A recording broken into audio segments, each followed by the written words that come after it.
welcome to our planning committee. I'd just like to read out some bits and pieces to you because we have members of the public here. Welcome to this meeting of the planning committee. We're recording the meeting this evening using our webcasting system. The webcast will be transmitted live and also be available on the council's website following the meeting. Generally, the public seating areas are not filmed. However, by entering the meeting room and using the public seating area, you are consenting to being filmed and to the possible use of those images and sound recordings for webcasting and training purposes. I have the discretion to stop or suspend the recording of the meeting should this be necessary to maintain the proper running of the meeting. This is a meeting of the council held in public. It is not a public meeting. All mobile devices should be switched off or set to silent so that the meeting is not interrupted by ringtones. Anyone else intending to film or audio record any part of the meeting is asked to do so in a manner that does not disrupt the meeting. Please refrain from filming the public gallery or public speakers on items. If the fire alarm sounds, leave by the nearest exit and the officers will advise when it is safe to return to the meeting. Procedure for each item. The planning officer will present their report and committee members will ask any points of clarification. The meeting will allow those who have given notice that they wish to address the committee on particular applications to do so. Each person will be invited to come forward to the table at the front of the public seating area and will have 3 minutes to give their views. Thank you. Apologies for absence. Have we any apologies? Thank you, Chairman. An apology from Councillor Myers. Thank you. Right.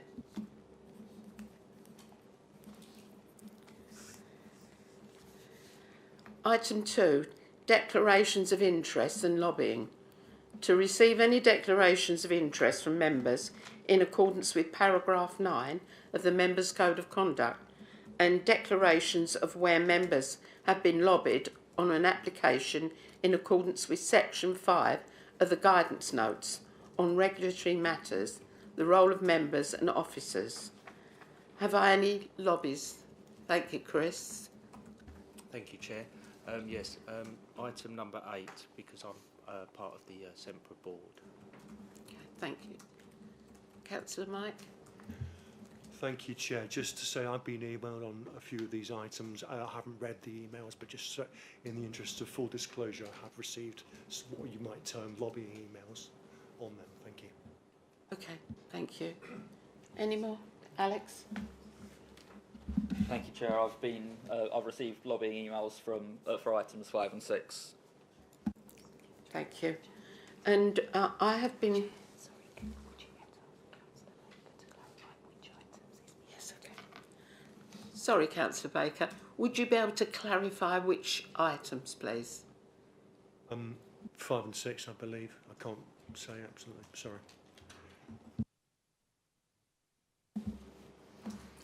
And I have been lobbied on item 5, and on item 3, I will leave the meeting because I have been lobbied on that as well. So I wish to leave the meeting on that. Okay. So we'll go straight on to item 4. And item 4 is installation of a solar farm and battery storage facility with associated infrastructure on land at Barleyland South of Great Bursted on land south east of Cox's Farm Road, Billericay, and installation of an underground cabling from proposed solar farm along A129, London Road, Southend Road, Wickford, to Eastern Borough boundary to link to Rayleigh main substation, Rorith. Amended proposal. And I think that is you, is it, Katie? Yeah, Thank you. Thank Thank you, Chair. As you already set out, this is an application for a full application for a solar farm and battery storage facility, and it also includes cabling which runs out to the Rayleigh Main substation in Rawreth. The cabling distance is approximately 11 kilometres, and Rochford Council have been consulted on the application as it crosses into their borough for a short distance, and they have agreed to devolve powers to Basildon Council to determine the application. The applicant for the application is Enzo Energy, who are a renewable energy developer. So in front of you now, you can see the site location plan. You can see 2 parcels of land on the left-hand side of the plan, which form the main part of the application site. There you can see heading out to the east or across the page is the dark red line, which is the cabling running through Wickford, out the other side through Shopgate and to the Rayleigh Main substation in Rawreth. You can see here the 2 parcels A and B labelled there, either side of the South End Road, the A129. So this application follows a previous application for a similar proposal which was refused planning permission in March 2023, so March last year. Since then, the size of the solar farm has been significantly reduced and almost halved in size, with development now only proposed to take place in Parcel B. Parcel A remains free from development and will stay as existing. And condition 23 on page 116 of the agenda ensures that Parcel A shall remain undeveloped if permission is granted. The site is located within the green belt and is in agricultural use, except for the location of the proposed cabling where it heads out through the site into the more built-up residential areas. So this is Parcel A. As I said before, that will remain undeveloped. And then Parcel B, which is the main parcel in question. So the red line shows the outline of the site at this point, which runs partly adjacent to the Gurners Farm industrial estate off of Greenwich Chase. The blue line that you can see, or the turquoise line, is the Craighill Farm solar farm site, which was allowed on appeal in August 2023. And this appeal decision is appended as enclosure 2 from page 121 onwards. This area is of comparable size to Parcel B. Both areas are approximately 44 hectares. To the north of the blue line and northeast of the application site, the red line, you can see the existing Outwood Farm solar farm there in situ. So here you can see this proposed site plan. So Parcel A there on the left, which remains undeveloped, Parcel B on the right-hand side. And the next plan shows that enlarged. So I'll just run through what they're proposing and what's in that area. So you can see there in blue, there's a series of solar photovoltaic arrays, or PV panels, as we refer to them, through the extent of the site. There's a separation distance of about 200 metres to the northern boundary. There will also be a battery storage facility with containers, inverter, transformer units and a substation, which are broadly shown within the centre of the site in the grey-black shaded area. The perimeter fencing proposed is shown in dark purple, and that wraps around the 2 sort of separate areas of the site to north and south of that parcel. CCTV is also proposed, and an internal access track which runs through the site, which is shown in orange. And full details of the proposed development can be found at paragraph 2.3.4 of the agenda. Access to the site is via Greenwich Chase, adjacent to Gurnard's Farm, and the overall construction period of the solar farm is estimated at approximately 7.5 months. There is a public right-of-way or bridle-way along the northern boundary of the site. You can see the public rights-of-way here on this plan are shown in green. And there's also another running through the centre of the site, running in the east-west direction, broadly following the River Crouch tributary. While fencing will surround the PV panels, the public right-of-ways will remain open and free from development. The proposal will not block or stop up access to any public right-of-way, and condition 16 would ensure this.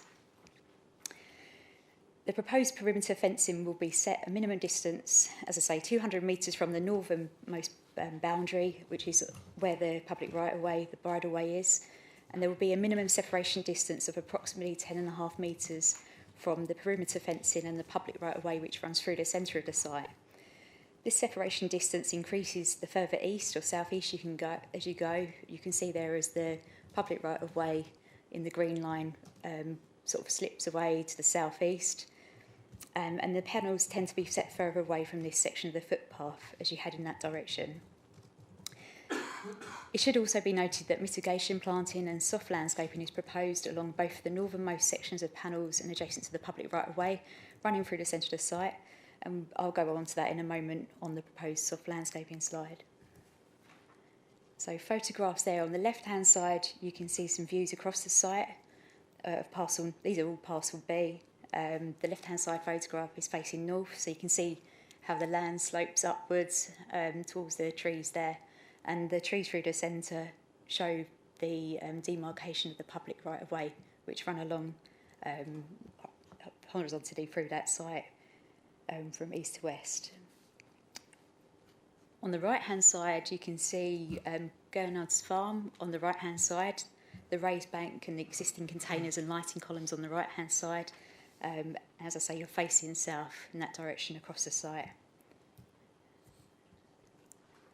The next photograph is taken from the highest most point. So you've got the public right-of-way, the bridleway behind you in this position. So you're at the highest point looking down the hill. You can see there the landscaping that runs through. That's the public right-of-way that follows that path. You can also see the industrial area in the background on the right-hand side of that photograph.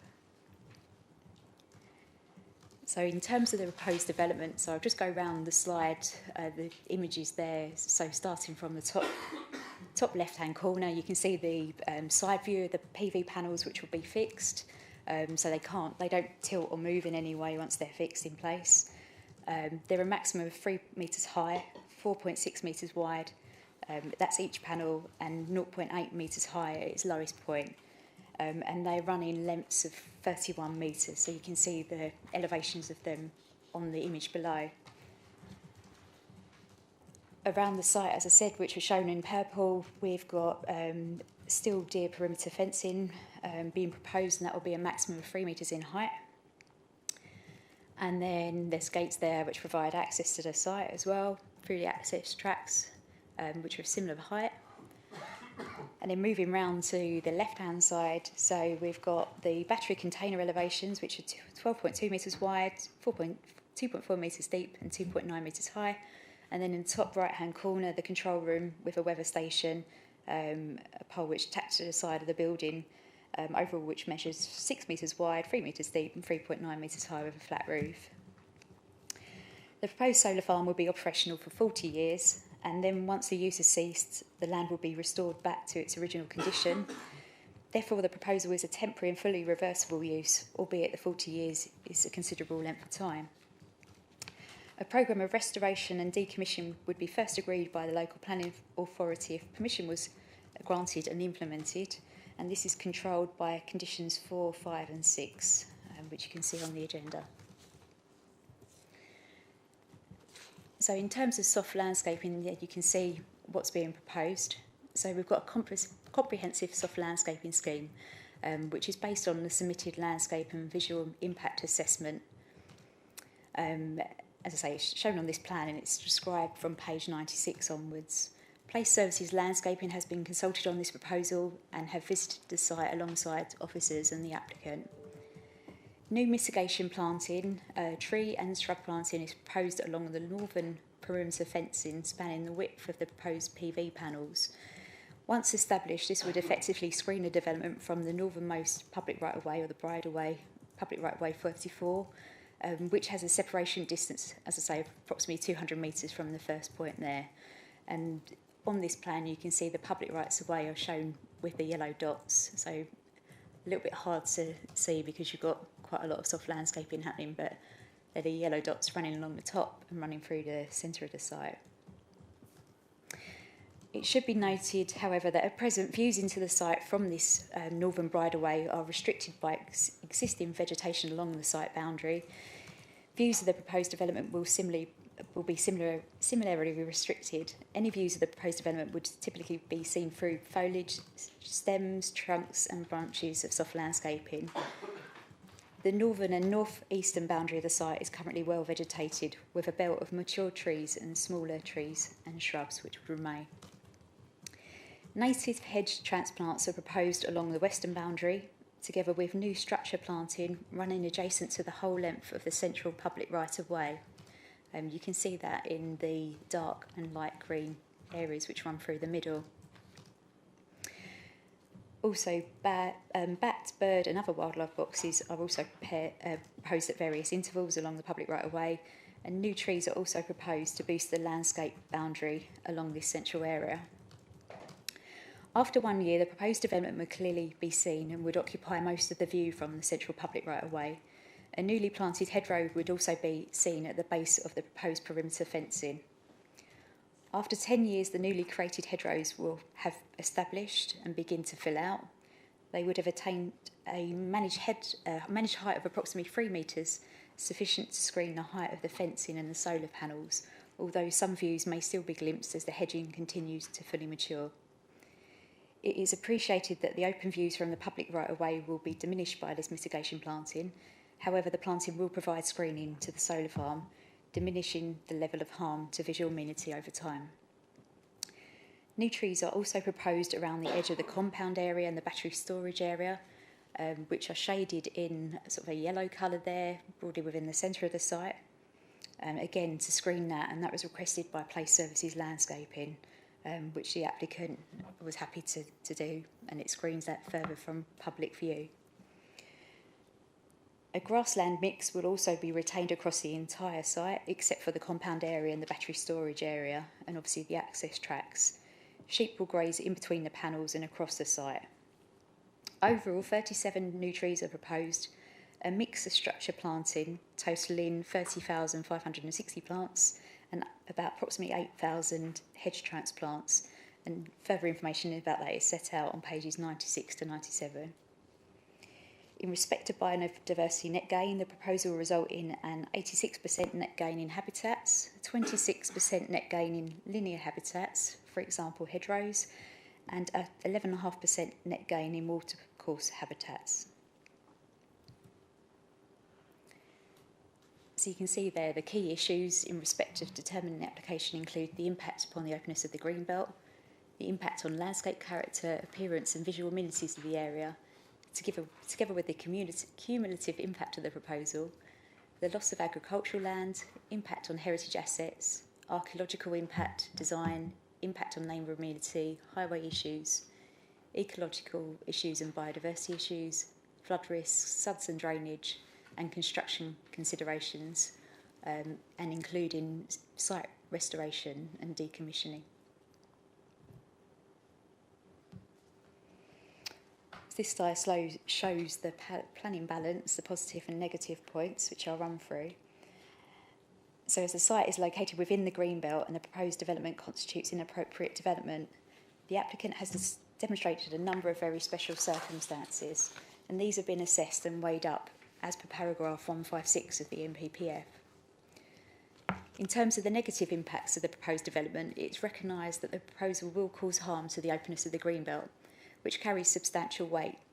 Additionally, there would be harm to the local landscape character and to public rights of way and promoted walks. For example, the southern section of the Ramsden Circular Walk, both taken on its own and cumulatively with the permitted Craigshall Farm appeal and also the existing Outwood Farm solar farm. However, the visual harm caused by the proposal would diminish over time as mitigation planting matures.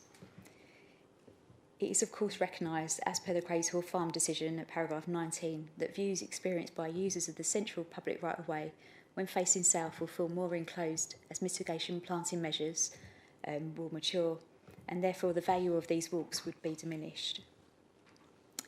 In terms of the positives, the proposal would supply up to 17 megawatts of renewable energy back to the national grid, which is the equivalent of supplying 4,250 homes with renewable energy.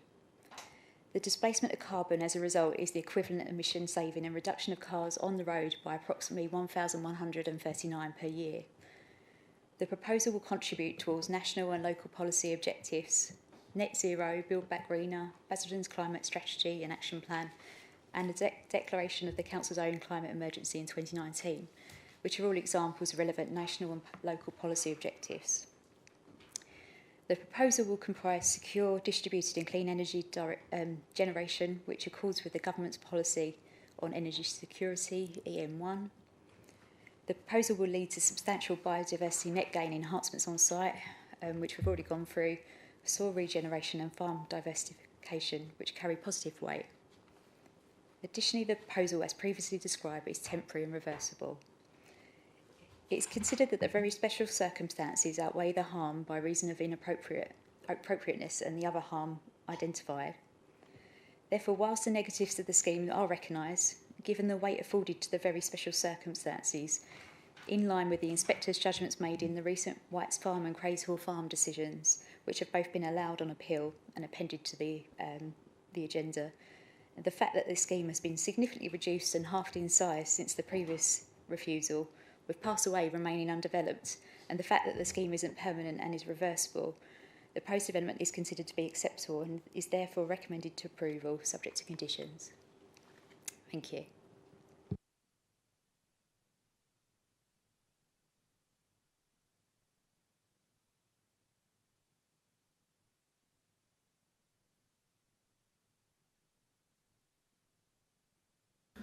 Sorry. Any members? Thank you, Chair. Yes, of course. So looking at this, and obviously paragraph 156 of the National Planning Policy Framework was cited. So that says that renewable energy sites are deemed inappropriate on Greenbelt unless there are very special circumstances, which I've also read are a high test. So my question is, are the government strategies that the appellant puts forward as key reasons why this should go ahead under very special circumstances, are they considered strong enough? Because looking at the government strategies listed, we have the government's net zero strategy from way back when. We have a UK solar strategy from 2013. We have a 10-point plan for green industrial revolution strategy from 2020. We have one from 2021, 2022, and we have some net zero targets from the council cited from a few years ago. All of these strategies and targets seem to me slightly out of date, not only because we've had 3 prime ministers since some of these strategies were put forward, not only because we've got a new direction and administration at the council with different net zero targets. How do we consider these very, strong reasons as to grant this site very special circumstances? I would say another thing that caught my eye in terms of the very special circumstances test is that there seems to be more of a sway towards this development because there is an absence of any local plan policy to support renewable energy generation at Basildon Borough Council. So that is section 5.1.35 in the agenda. So my question is, does this, in officer's opinion, does this meet the threshold for very special circumstances? Thank you. So sort of the short answer would be yes, it does. So we obviously have to come up with a balancing exercise. So we've looked at the very special circumstances and obviously gone through those. And you can see here in front of you, they are listed. The positives, in our opinion, outweigh the negatives. We've also had to take into account the recent appeal decisions, as I say, on the Whites Farm and the Craigshall Farm site. So the Craigshall Farm site was for a solar farm, virtually the same size as what's been put forward today. That decision date was in August last year, so that's very, very relevant to us and very up to date in terms of planning. Within that decision, so paragraph 29, the inspectors actually recognise, obviously here it states that the council recognises the pressing need for renewable energy sources and the large amount of national legislation, guidance and policy which strongly supports the transition to a low carbon future.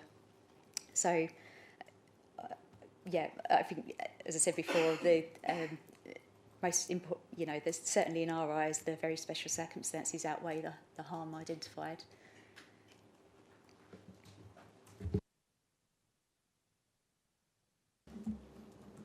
Any other questions? I just have one follow-up, which was relating to the economic benefits, economic development and investment benefits. So because this renewable energy is generated for distribution back to the national grid and doesn't necessarily help to improve the environmental performance of local buses and homes, businesses and homes, and also probably won't hire or create many opportunities for jobs locally. That's something that stood out to me as if those targets were met, if we were able to guarantee that the ward itself would benefit from having these panels there, then I would say there was a stronger argument for very special circumstances. That's more of a comment than a question, but I think I'm still to be persuaded that the threshold for very special circumstances is met with this application, but thank you for clarifying. Thank you, Emma. Councillor Blake. Yeah, thank you. It's just one little concern I have right at the very beginning when you say this land will remain undeveloped. I think you can actually say that at the present time. I don't think you can ever put in there saying that it's going to be undeveloped. So I'm a little bit cautious about the wording of that. That's all I'll say. It's just that issue. I mean, if we're saying it's going to remain undeveloped, then it could be you're giving the impression to anybody out there it will remain undeveloped land. But at the present time, it's more along the lines of what you should be saying, in my opinion. Councillor Baker. Thank you, Chair. Louise, I notice on your planning balance there that there's no mention of the potential traffic disruption impact of laying 11 kilometres of cable down the A129 and through Wickford town centre. Is this a factor that we should be taking into account in making our planning decision? Yes, it is, and it's certainly a concern that officers had when we saw the application, and obviously whilst we were waiting comments from the County Council Highways Authority, and I know that neighbours have also raised those concerns. So in response to that, we contacted the applicant, and they have provided a construction and cable method statement. So this sets out in detail about the cable route connection, the fact that there will be rolling lane closures through obviously the A129, through Grays Hill, through Wickford, through Shotgate, to eventually connect up with the Rayleigh main substation. But they would need to be managed, and they would need to get the agreement from the Highways Authority in order to do that, in order to close the road, etc., in the usual way. County Council have also, obviously we've consulted them on the construction and cable method statement, and they've raised no issue. So whilst obviously I completely understand there will be some disruption, it obviously comes hand in hand with, you know, a large-scale development of this type. They've advised us that it should be completed in about 15 weeks, so obviously I appreciate that is some amount of time, but it will be, you know, fairly short-lived overall. So I appreciate concerns, but we have tried to address that, and I don't think there is, as I say, we haven't raised any concerns on that basis, partly based obviously on Highways not objecting.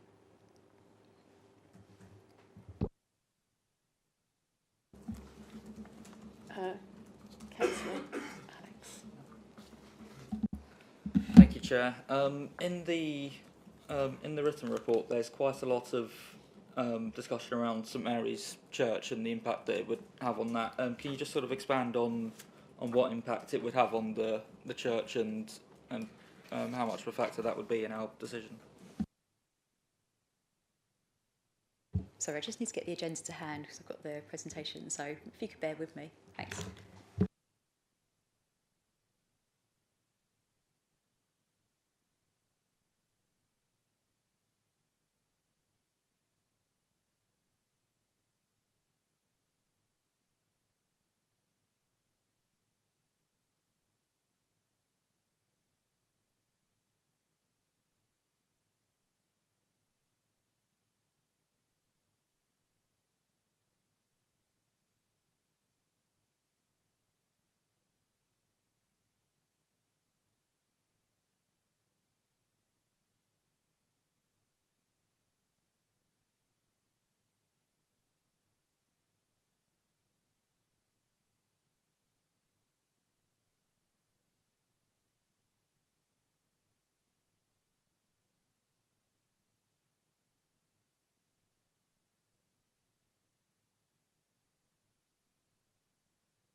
Okay, sorry about that. So looking at paragraph 5.4.7, so we've discussed here the impact on the Church of St Mary, which is a Grade 2 star listed building. So we obviously consult Place Services Heritage on all our planning applications. So obviously they've given us feedback with that. So as I say, in the recent Craigshall Farm decision, the inspector concluded that the proposed development would result in a very low level of less than substantial harm to the significance of the Church of St Mary, basically primarily resulting in the change of the experience of the heritage asset as walkers approach the church and view its tower from the public rights of way. And it also goes on to say that it was found by the inspector that the benefits of renewable energy, together with the temporary nature of the effects in the context of a 12th to 14th century building restored in the 19th century, indicate that the substantial public benefits outweigh this harm. Officers, as I say, in this instance have no reason to dispute this view, which Place Services Heritage also agree with. And yeah, obviously the appeal decision is an important consideration in the assessment and termination of the planning application. The position of the church is obviously further away from the scheme itself, and we've concluded that it doesn't result in any harm to the significance of the Church of St Mary. And yeah, we've obviously raised no objection to that for those reasons.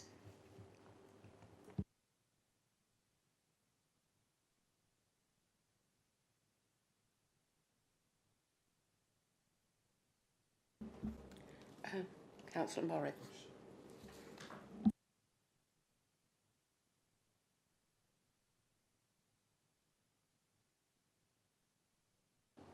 There's a statement which I gave to Charles Moe. I thought you could read that for me, please.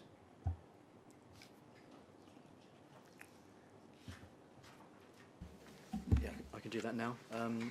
So this was received from Great Bursted and South Green Village Council, who have reviewed the application and would like to object on the following grounds. The Greenbelt, concern of the use of Greenbelt land in this way. This could eventually lead to erosion of the Greenbelt and urbanisation of a rural area. Questions arose as to whether enough consideration and research had been done on the impact on the wildlife in the area and the nearby conservation area. Loss of arable land. The land is believed to be arable land. There are grave concerns that allowing this proposal to proceed will cause the loss of this land for food production. Once a solar farm is installed, the energy company often apply for extensions to the lifetime, and as time goes on it becomes highly unlikely the land will be returned to agricultural land. High impact on residential visual amenity. The Village Council consider the proposed site to be too close to homes and have concerns of a high impact on the visual amenity for the residents who would have the setting of their property altered and industrialised. Proximity to Great Bursted Cemetery. The site is considered to be an unacceptable distance from both the adjacent homes and the cemetery. The cemetery is a place of solace. The change of the surrounding expanse to large glass solar panels and high fences will completely alter the peacefulness of this area and transform it to an industrial zone. The council is very concerned this will be upsetting for the many regular visitors to the cemetery. Change of landscape character. The building of the solar farm will dramatically affect the rural aspect of the village, making it industrialised. The history of the farming community of Great Bursted, dating back to the 1800s, will be lost if the land is no longer used for farming. Merging of parishes. The extremely large scale of the site will lead to the merging of parishes. Overdevelopment and excess of solar farms in one parish. The parish already has the 60-acre Outward Farm solar farm, which began generating power in March 2014, and for which the energy company has applied for extensions to the original 26-year lifetime. In April 2022, an application for a 92-acre solar farm at Craigshall was submitted. The decision from the planning authority is awaited. We know that matter was dealt with on appeal. The Barley Lands application is even larger than both of these sites. Whilst the Village Council understands that there is a need for solar energy, to install 3 solar farms within the same parish would be excessive. Impact on the local community. As well as being unhappy about the possibilities of losing the rural outlook of their community, residents have expressed their concern about the disruption during the building process. This was already experienced during the installation of the Outward Farm solar farm. They are also fearful of the increase of crime that a solar farm can bring to an area, as thieving of the solar panels could lead to opportunists committing crimes such as robberies in the neighbourhood. Although the energy company may attempt to mitigate problems such as the glare from the solar panels, with a site this size it seems unlikely that every problem could be avoided, and ultimately it will be the local inhabitants who will suffer. Councillor Baker. Thank you, Chair. Actually, can I ask a question on that deposition, please, Charles?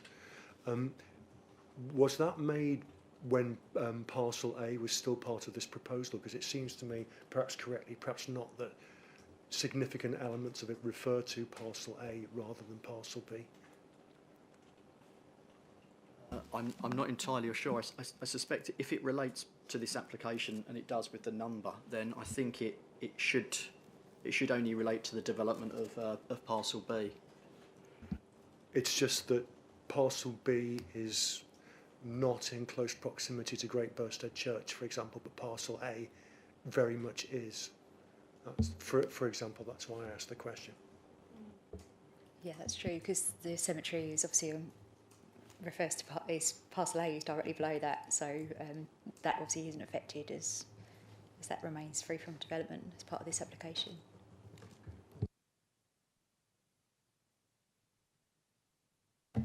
Thanks, Chair. Sorry, the question I was going to ask before that one was, Louise, in terms of the public rights of way, I think I'm correct in saying that you covered in some depth the path, the bridle way that runs along the northern boundary, and there's a gap, I understand, of about 200 metres between that bridle way and the start of the photovoltaic cells. But I think I'm correct in saying that that public right of way takes a 90-degree turn and runs directionally south-east. And I just wanted to understand how close it goes to the photovoltaic cells and what would be in the way of your view if you were walking down that bit of the path. Yeah, so it's probably quite hard to see on this. It's very hard to describe, but yeah, obviously you've got your northern section. You can see that runs at a kind of the same distance all the way up, at about 30 degrees to the horizontal.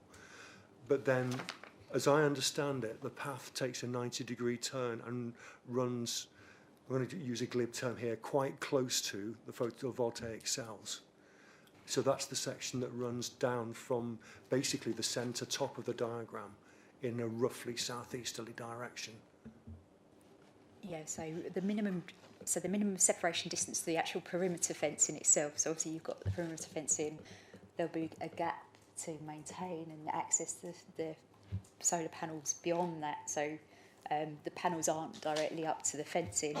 So from the perimeter fencing to the public right-of-way, that public right-of-way that you're describing, so it's a minimum distance of 10.6 metres. So there is quite a considerable distance from the public right-of-way to where the fencing starts. And as I say, the solar panels will be even further still.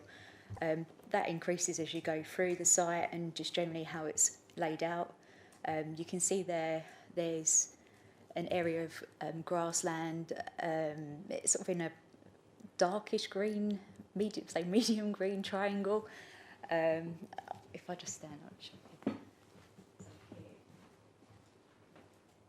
that area, so I think it's that bit here that you're talking about, where the public right-of-way. Shall I come and point to you and tell you what I'm talking about? It might be easier rather than this. Is that okay, Chair? Just in case I've...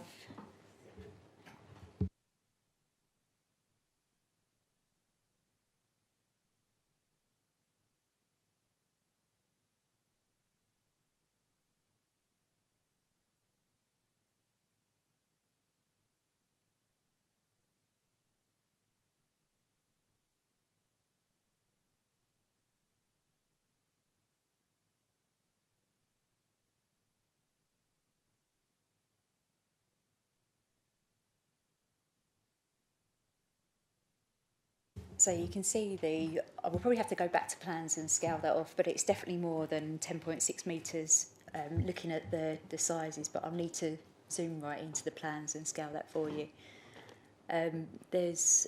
So the dark green there, which you can see with the yellow dots running through it, is relates to the quay on the top part there. So the existing street screening is quite thick there at that point, and that will be retained. It won't be touched, and will be gapped up where required. So it will obviously be enclosed at that point.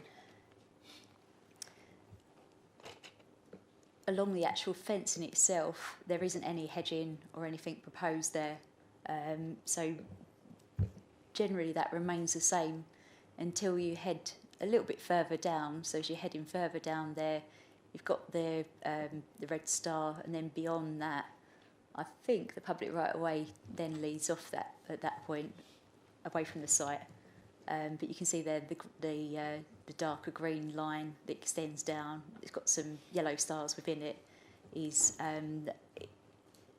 the proposed hedge and structure planting there? So that will be screened a little bit, and then the light green, which runs along the top, obviously the big chunk at the top, and then down the side will be grassland. So that will remain open. So it's a fence at that narrow section. So there will be a fence, yeah. Obviously there is openness where the grass is and the strip there, so the fence won't be right up to the public right of way. Distance-wise, I can clarify for you, or one of my colleagues can separately, but it is certainly more than 10.5 metres.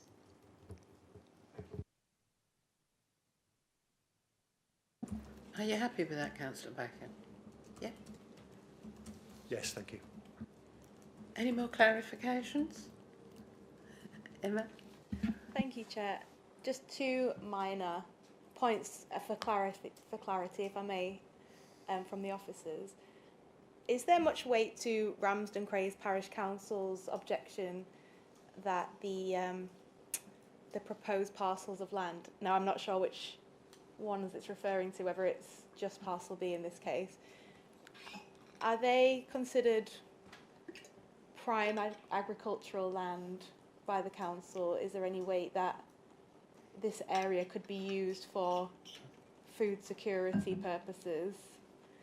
So that's my question one. I'll come back with question two, if that's okay.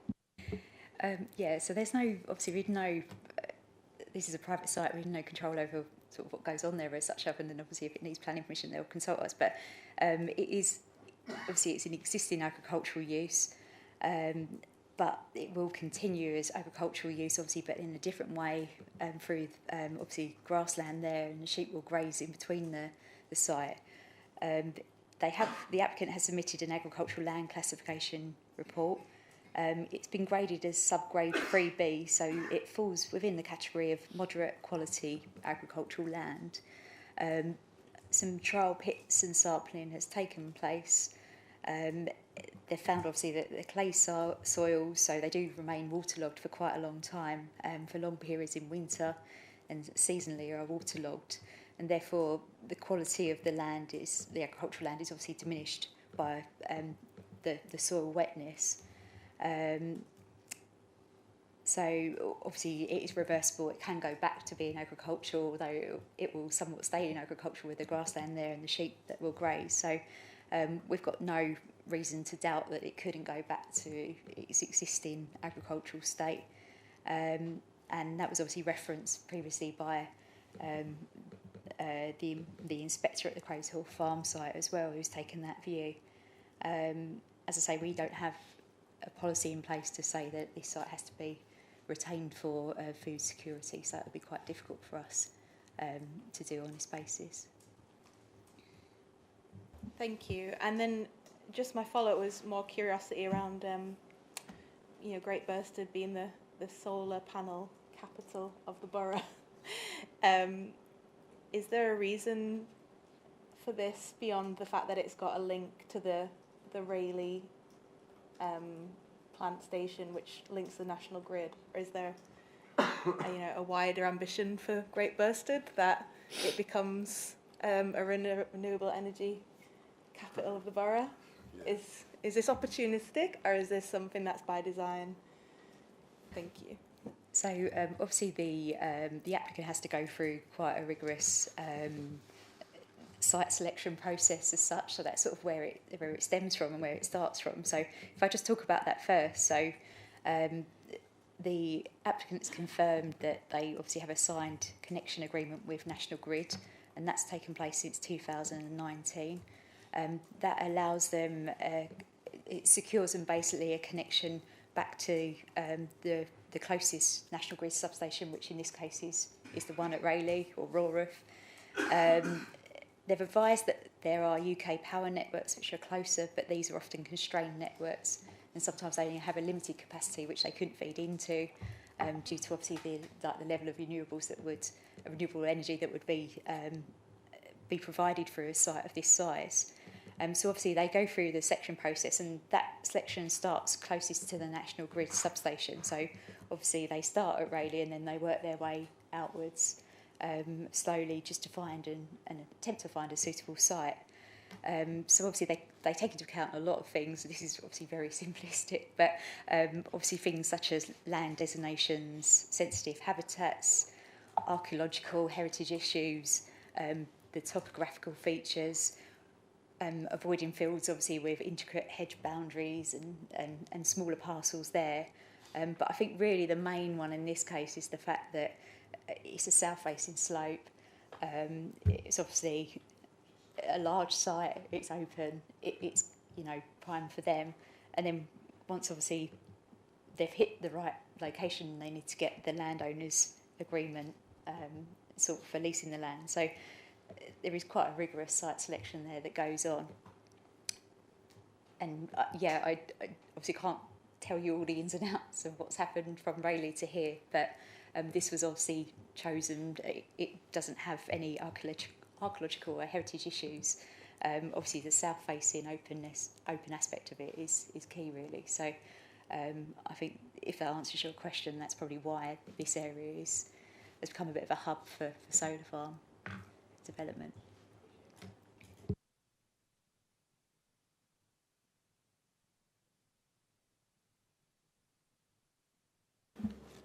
Any more questions for Louise? No? Right. I think I can then ask Owen Horrell, the agent, to come along and speak for this. If you come to the front and around, and the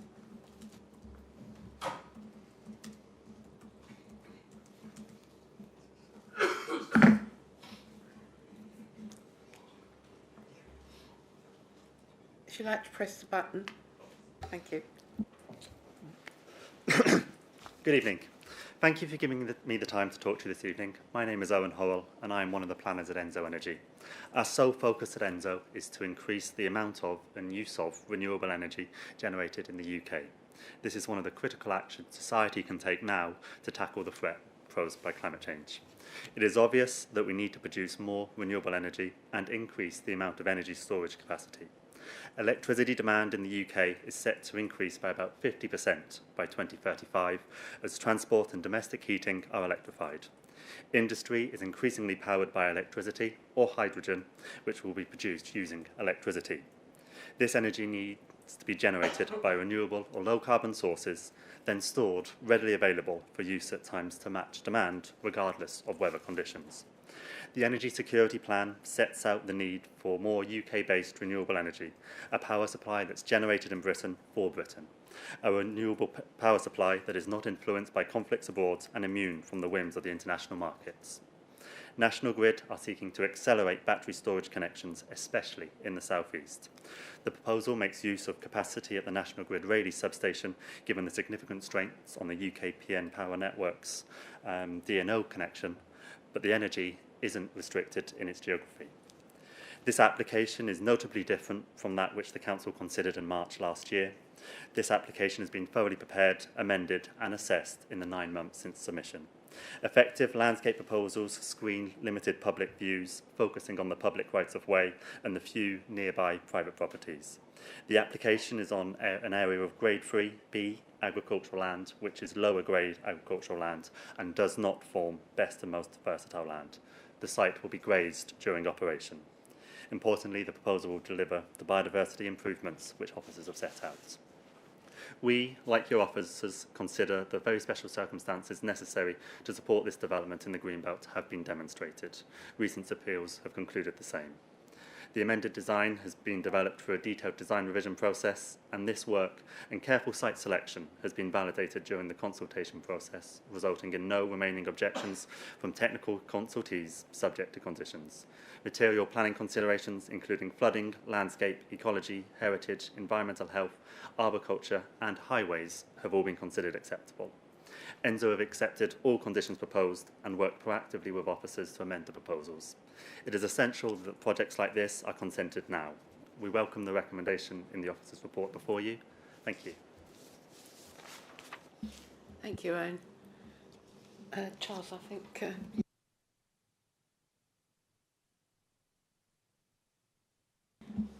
I can... Yes, thank you. I now can open it for members. They've had the clarifications. Yeah, just a couple of things. I don't quite understand the last comment that it's essential now. I mean, and I'm not going to criticise this government, but we don't know that there's got a new government in place, so we don't know what their legislation is going to be in the future. And it's not, so it's not a criticism of the government, it's just a fact of the way things are. I think as mentioned earlier, you've got new administrations, you've got new government, so things can change about what they view targets for this sort of issue. I have some concerns. It does seem like Bursted is going to be the place to put your solar farms. They're all over the place over in Bursted. Maybe they're trying to say, well, if we don't build those solar farms, we ain't got to build so many houses. That doesn't really wash with me.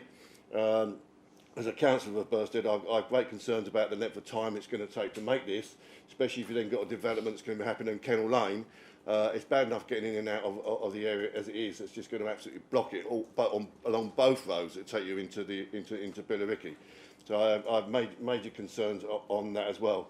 And just because it's got solar farms there already in those areas doesn't mean to say it's the right place to have them again. So I think every area should be taking their fair share of these. It shouldn't be just put upon Bursted to take all the responsibility for them. Slightly political comment, I have to say, I'm going to make now.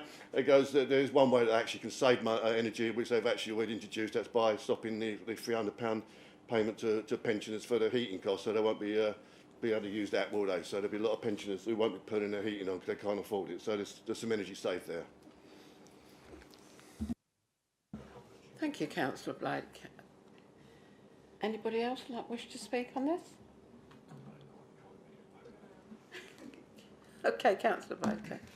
Thank you. Sorry, Louise, can I make a further clarification on the traffic impact? So, in your professional experience, how strong an argument is traffic disruption at the appeal stage of a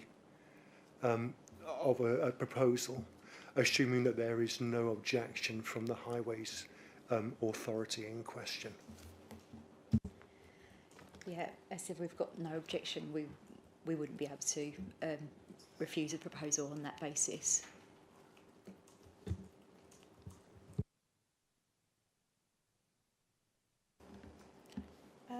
Yeah, so I just wanted to point out that my colleague here, Councillor Blake, is correct. Great Bursted is becoming the place for solar farms in Basildon, and that's most likely down to what the officer explained. Its south-facing status, connection to the grid. There's also an absence of policy, across the borough around planning. The new local plan is still forthcoming, which means that developments like this cannot be questioned fully because it's always going to rule in favour of sustainable development, and where, the fact that we know the previous administration, they withdrew the local plan in 2022.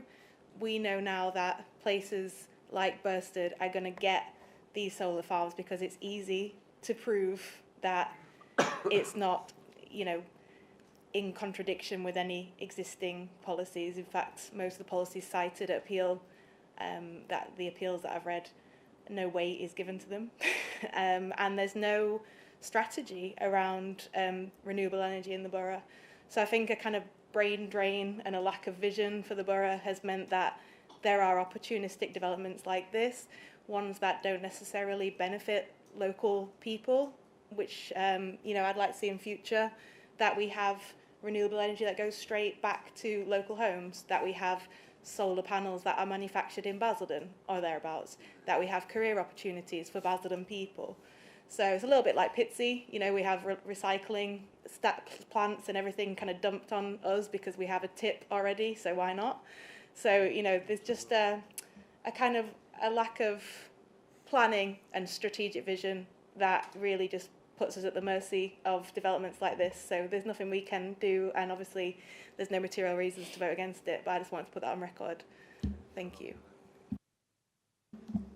Thank you, Councillor Kane. Councillor Alex Harris. Yeah, thank you, Chair. Yeah, I mean, I was on the committee when we last saw this this application come in 9 months ago, and I'm pretty sure I voted against it because it was with Parcel A as well, and the majority of my issues were with Parcel A, to be fair. But yeah, I mean, I am sympathetic with a lot of the arguments against the application in terms of you know, the inappropriate development on the greenbelt and the scaling of it and everything like that. But I've also you have to weigh in on things like this, the fact that a site right next door of almost exactly the same size and scale passed on appeal, and that would very much be weighted in terms of if this one was to go to appeal, then you would almost guarantee that it would be the same outcome, because there's a precedence for that in the in right next door to this site now. So that does need to be taken into account, and whether it would, you know, heap more financial harm on this council by having an appeal compared with you know, which we would expect to pass on appeal anyway. And then of course I am, you know, all for the renewable energy that will be produced from this site. I also support the underground cables to connect with Rayleigh as opposed to pylons. They are the two options of getting electricity from A to B, and I'd rather have the short-term pain of digging up roads for a few weeks or months to lay the cables than have long-term pain of the pylons across our green belt. So yeah, I probably will be voting in favour of this application because of the need for the green energy, and also the precedence that the other site has set in terms of being one on appeal, and the likelihood that this would also be one on appeal and would cost the council money to fight it.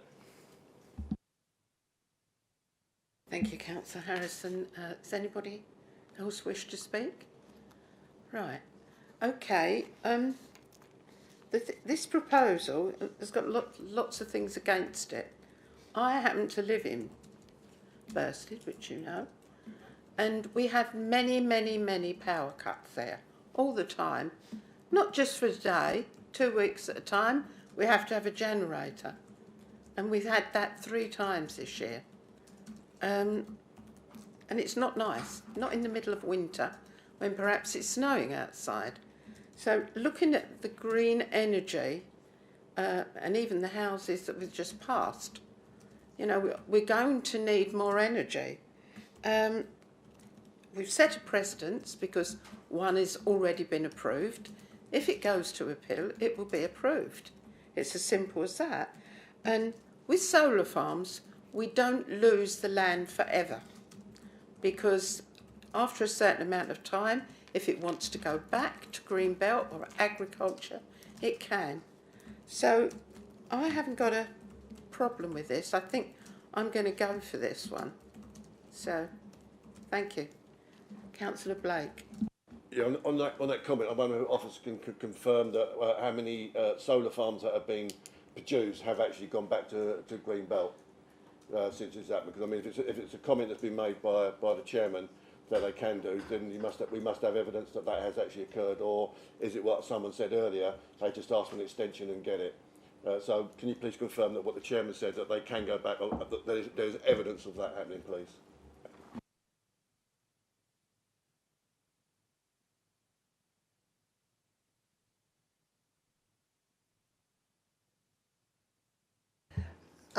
Sorry, Councillor Blake, on that point, the number of solar farms that have been approved are normally approved for 25, 35 years.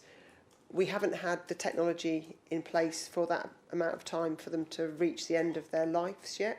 So therefore, we haven't reached the 25 or 35 year period. So I can say that because we haven't reached that end date, none have been returned back because they haven't ended their consents yet. So therefore, there's none at the moment. I think, Councillor Blake, I think you misdrew what I said. I said they can be returned. If they've got a life of 25 or 35 years, I might not be around, you might not be around, it could. You can't make a comment They're on that. not You've got a no piece facts of... in. No, Officers I have didn't got make no the facts on comment like that. I've got no problems with people making comments and things like that, but when you make a comment saying they can do, when there's no evidence that they have, and in fact there's evidence that they've asked for extensions of it, which is quite clear tonight, it's a false comment to say that they can do, because there's no evidence based on that. Well, I know, for instance, that you could pick them up and take them up. OK, there's cables under the ground, so we don't know. But personally, I believe it's not a loss of land. Personally, Councillor Blake, OK?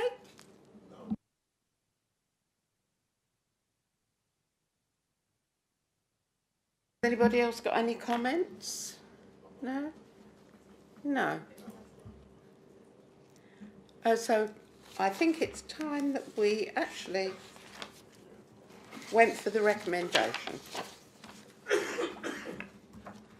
Recommendation that planning application 23/01468/FU, which is full, be granted planning permission subject to no calling powers being exercised by the Secretary of State and the conditions set out at the end of this report, with any amendments that might be necessary up to the issue of the decision noticed. All those in favour, please show.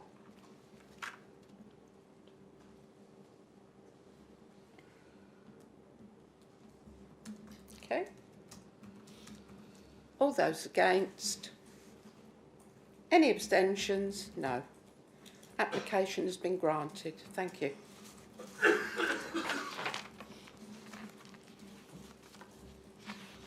Can we now go on to item 5?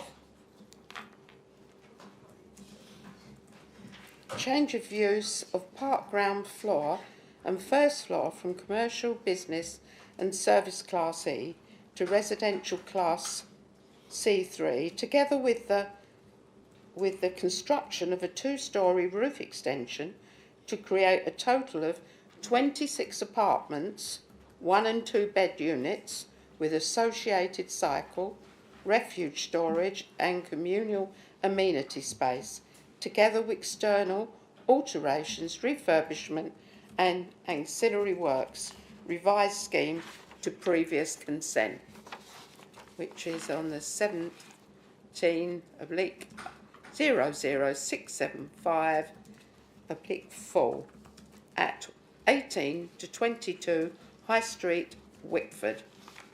I think, who is that? Is it Gordon? Gordon, can I pass this over to you, please?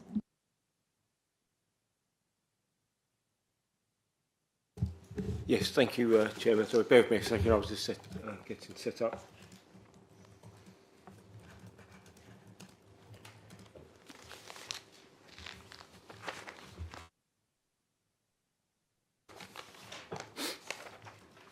I would just draw two members' attention on an update sheet that's circulating.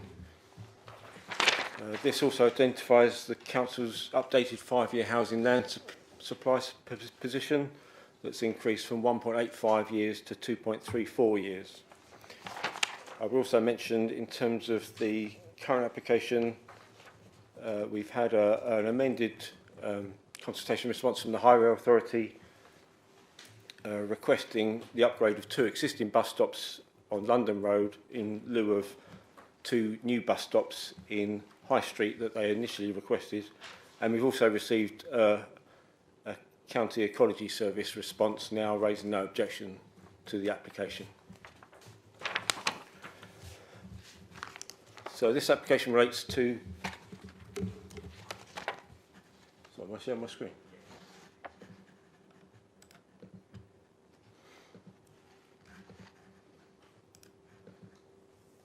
Bear with me, I'll just share my screen so you can see the slides.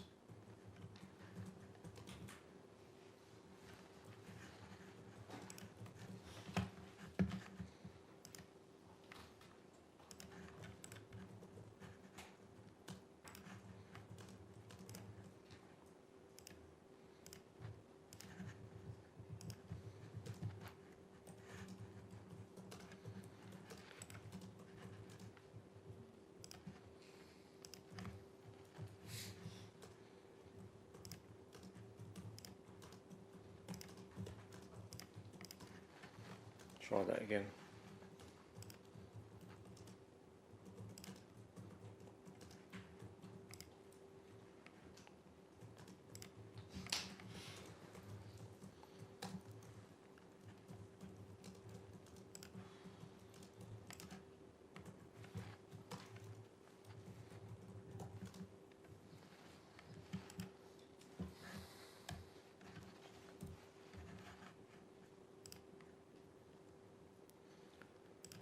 Do apologise.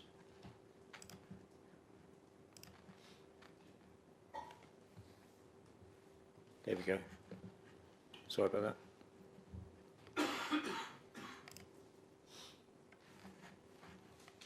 That's it, right. Let me start that again. So the application site is 18 to 22 High Street in Wickford. It's in Wickford Town Centre. Comprises a flat-roofed, former two-storey retail premises with offices above, formerly incorporating a Santander and an M&Co on the ground floor, along with the Westway travel agents. M&Co and Santander closed within the last 3 years, so those units are currently vacant. Building dates from the 1970s. It's currently being extended to include a third floor as part of a previous extant planning permission for the extension and conversion of the upper floors to 18 flats. The property is situated within the primary shopping frontage within Wickford Town Centre. The current application seeks a reconfiguration of a third floor previously approved at the front of the premises and a new floor at the back of the premises, so it would be 4 storeys in total, comprising 26 flats, so 8 more than the outstanding consent.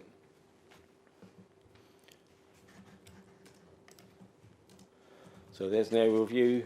This shows it partly under reconstruction.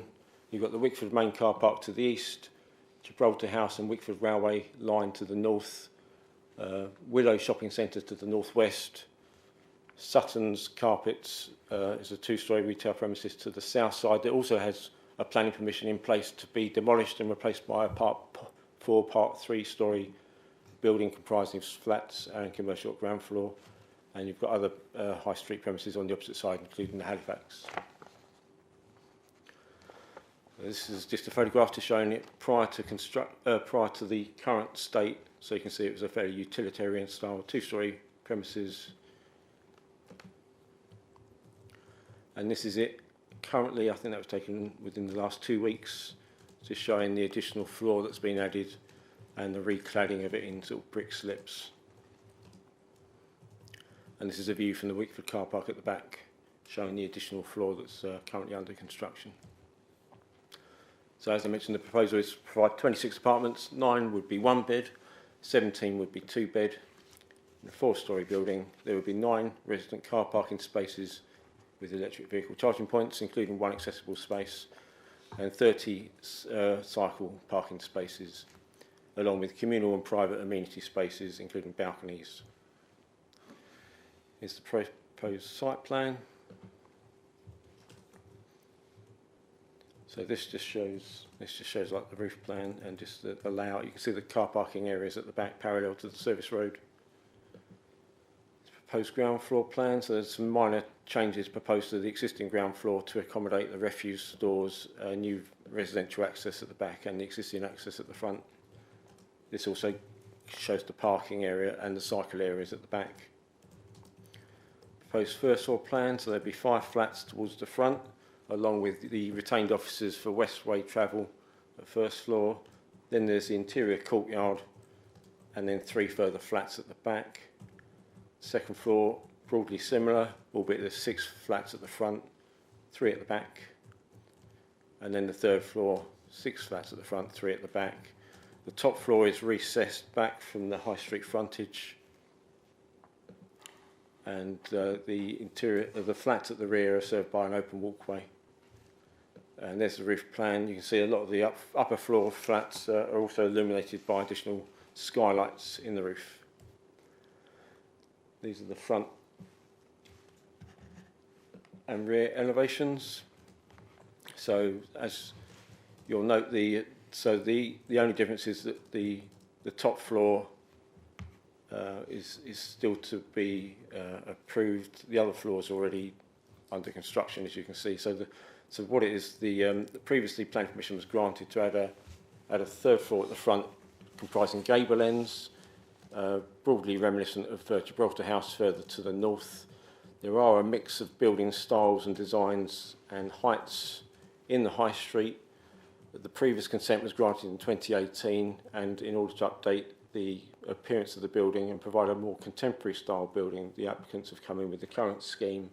During the application process, the top floor was recessed further officer request and following consultation with our urban design officer to try to improve the appearance of the building. The materials would be, I think they're proposing like a metal cladding, exact details to be agreed with the authority to ensure a high quality finish. And these are the side elevations.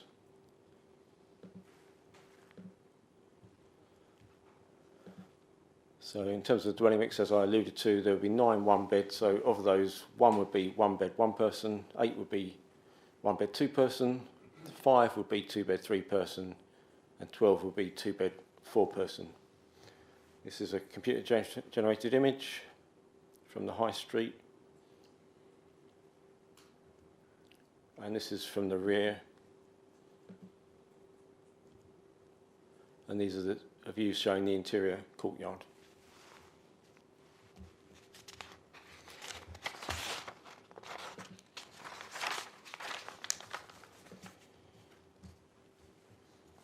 This view just shows the scheme that was previously approved with the gable elements and then a flat roof at the back. This just shows some of the other developments that have been approved in the town centre. The one on the left is the one immediately next door to this site at number 24 High Street, the Suttons. And then the one on the right is the one at the former, I think it's still Poundland at 49 High Street, where they've got consent to add further 2 floors to that building, the top floor being recessed in a similar manner. Other buildings in the town centre include schemes approved at 1 and 3 to 31 Runwell Road that's under construction. I think that was allowed on appeal for 6-storey blocks of flats.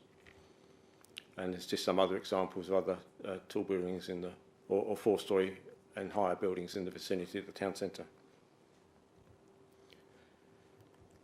So in terms of consultations, 15 neighbouring properties were notified, together with the site and press notices. The consultation exercise generated 1 objection. A summary of the objection is, and the consultative responses received are listed on pages 154 to 157 of the agenda. It should be noted that since the publication, and as I've alluded to in the update sheet, the Highway Authority have updated our consultation response to request the upgrade of 2 existing bus stops on London Road rather than the provision of 2 new bus stops on the High Street that they initially requested. In terms of Section 106 obligations, the scheme would generate £24,000 towards sustainable transport, just under £13,000 towards healthcare improvements, £48,000 towards secondary education, £30,000 towards open space, culture, play and sports provision, and just under £8,000 towards employment and skills, totalling just under £123,000 in terms of infrastructure contributions. A contribution would also be sought for the Essex Coast Rams payment. So the key issues, the impact upon the character and appearance of the area, impact upon the private amenities of neighbouring occupiers, the standard of accommodation for future occupiers, highways and parking, affordable housing, and infrastructure considerations. So as I alluded to, the principles already been established, planning permissions being previously approved for a similar scale development, and other developments of a similar scale have been approved in the town centre. And in terms of the design, character and appearance, as I mentioned, Wickford Town Centre comprises a mix of building designs and styles with no overriding building character. The existing former two-storey building was fairly plain and utilitarian in design. The approved scheme did seek to replicate elements from Gibraltar House. However, there are various design responses that the developers could have gone down, and now they are seeking a more contemporary version, which has been reviewed by our urban designers. The addition of vertical metal or bronze or similar cladding to the top floor will assist in breaking up the overall building's mass.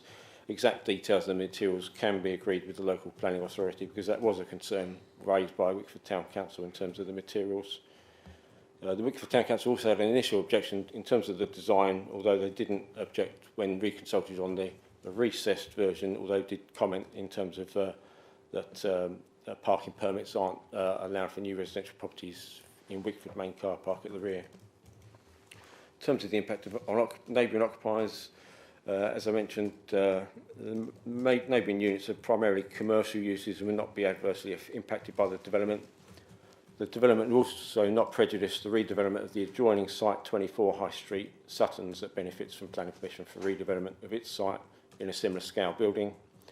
To prevent inter-overlooking between some of the flats and the stairwell, I've advocated some obscure glass be provided to some of the interior windows on the rear facing, on the flats serving to the rear that then have windows facing into the interior courtyard, controllable by condition. In terms of the standard of accommodation, all of the dwellings will meet national space standards for interior habitable space. They would also have balconies in excess of the 5 square metres advocated by Essex Design Guide, and there would be 105 square metres of private communal space in the interior courtyard. In terms of daylight and sunlight levels, that's been assessed with a daylight and sunlight assessment, and it's concluded that 93% of the proposed habitable rooms surpass the minimum target criteria outlined in the Building Research Establishment Daylight and Sunlight Guide and Good Practice, which is in excess of the 80% pass mark typically advocated. Good levels of sunlight and daylight would be received by the majority of flats, 35% of which would be dual aspect with no solely north-facing units. In terms of car parking and highway safety, 9 car parking spaces are proposed to the rear yard, representing a ratio of roughly 50% for each of the 2-bedroom flats. It is acknowledged that on this basis there would be no parking provision for any of the 1-bed units, and officers are suggesting that the 9 parking spaces be allocated to the 9 largest 2-bed 4-person flats that are proposed. It is within a sustainable town centre location where alternative transport modes are available, and the Highway Authority have not objected. As I mentioned, there would be an opportunity to seek a condition requiring the upgrade of bus stops in the vicinity. No affordable housing is proposed, which was a similar position on the earlier scheme that was approved. A financial viability assessment has been submitted and assessed by the Council's consultant, who confirms that the scheme cannot viably provide affordable housing. We would nevertheless seek, as we'd always do in these situations, early and late stage reviews as part of the Section 106 agreement to ensure that should the viability improve as the development progresses, that a commuted sum towards affordable housing provision can be provided where viable.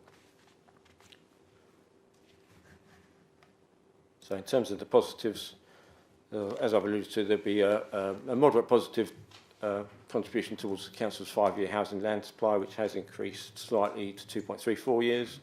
The efficient or more efficient reuse of a brownfield site compared to the previous scheme, moderate positive.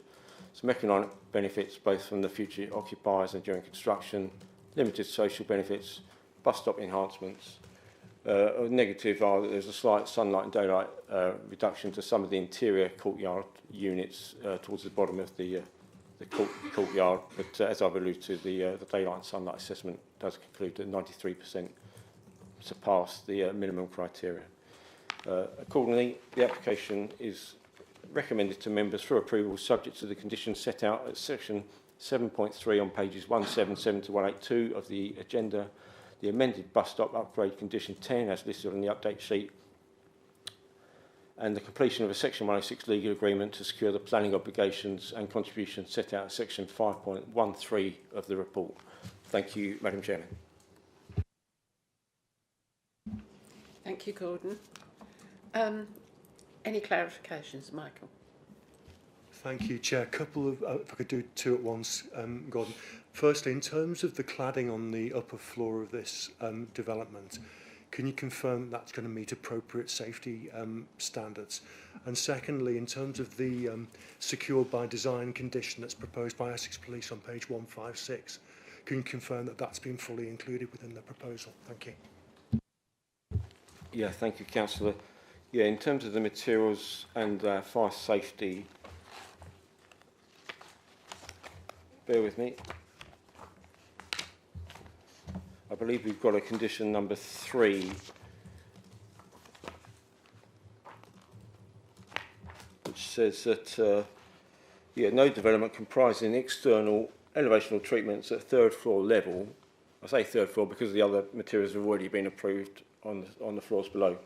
Shall take place until full details, including samples, specifications, annotated plans, and fire safety ratings of the materials to be used in the construction of the external surfaces of the development have been submitted to and approved in writing by the local planning authority. So we do have control over that, and I will seek to consult our urban design officer and other officers as part of that to ensure it's appropriate. And in terms of secure by design, yes, we have advocated that the developers seek to achieve the Gold Award Secure by Design Award for residential and commercial 2023-2024 or as superseded, which I believe is condition 18.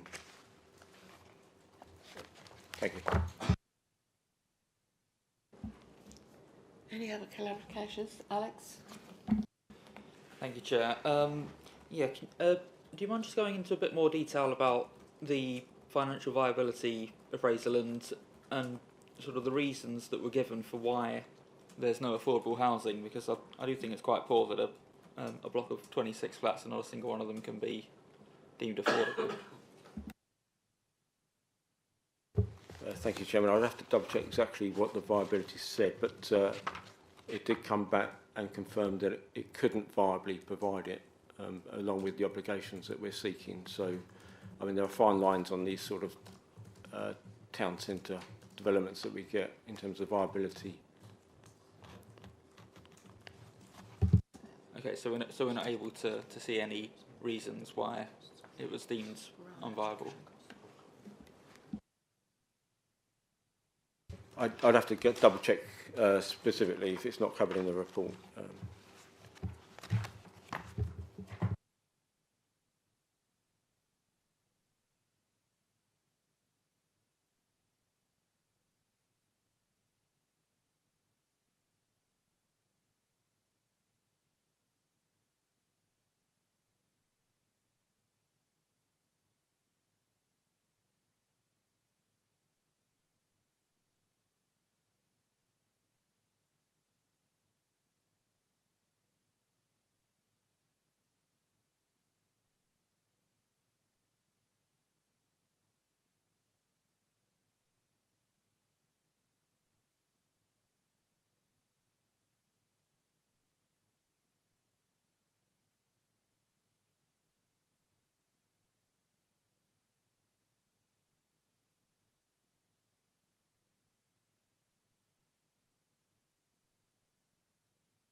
Yeah, no, that's fine. Yeah, sorry, Councillor.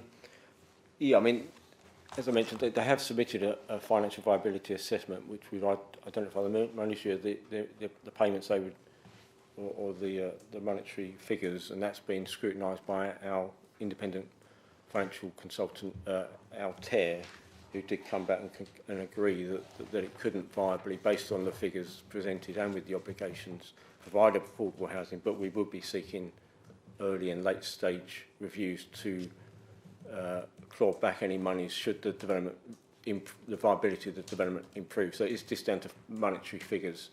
So they've checked the monetary figures and they don't stack up to make it viable to provide on-site affordable housing at the current time, but we would seek to capture that in the 106 agreement.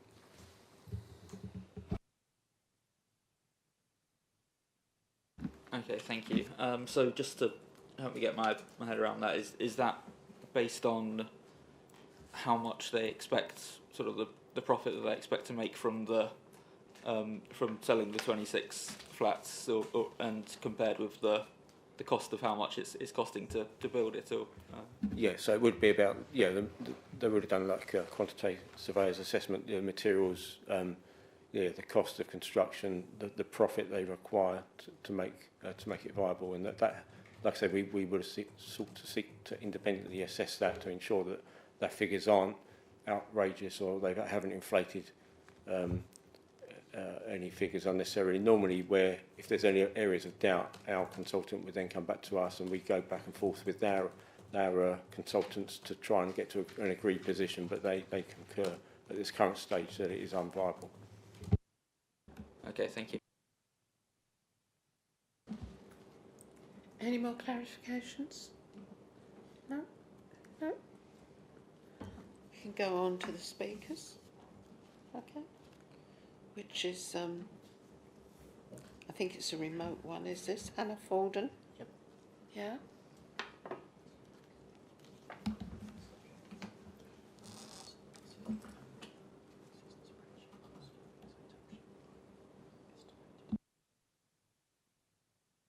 Good evening. Can you hear me okay? Yes. Okay, so shall I make a start? Yes? Okay, thank you. Good evening, members. My name is Hannah Forden and I'm an Associate Planner at Hybrid Planning and Development and a chartered member of the RTPI. As Gordon has explained, the application site is located within Wickford's town centre. The property lies in a prominent position along the High Street and is considered to have little architectural merit. The proposals therefore seek to enhance the streetscape with a distinctive and contemporary addition. An application was previously approved on the site for 18 new flats. The applicant now seeks permission for a total of 26 apartments, increasing the number of homes on the site by 8, and therefore contributing further to the council's housing targets, especially as the council currently cannot demonstrate a 5-year housing land supply. The existing 3 retail units at ground floor level will be retained. We are hugely grateful for the feedback from Basildon officers who have helped shape not only the aesthetics of the building, but the overall massing of the development. The scheme has been amended in line with the council's comments and is now deemed to be acceptable. The proposed development will bring the building back into productive use by providing an acceptable mix of 1 studio flat, 8 one-bedroom, and 17 two-bedroom flats. The proposed homes will all meet nationally described space standards and will meet the relevant daylight illuminance targets for their respective room uses. Private balconies are proposed with planters to soften the exterior appearance, as well as a shared courtyard for future residents. During the course of the application, we worked with the council's urban design team to introduce a setback at the front of the building to reduce the prominence of the top floor. The massing at the rear was also reduced with a setback of 2 metres, which has improved the daylight sunlight results. Similarly, the Highways Authority have no objections to the proposed development as the site is sustainable and served well by public transport. There are 9 car parking spaces proposed and 26 bike spaces. A residential travel information pack for sustainable transport will be prepared as part of a prior to occupation condition, and a pair of bus stops will be upgraded in the vicinity of the proposal site. We have agreed financial contributions towards sustainable transport, healthcare, education and local employment. We also welcome the opportunity to provide financial assistance to amenities such as outdoor sports facilities, open spaces and children's play space. The total financial contribution would amount to £122,994. And in summary, this application contributes towards the much needed refurbishment and reuse of the property by providing high quality new homes in a highly sustainable location. The proposal will secure an uplift of 8 new flats in a town centre location.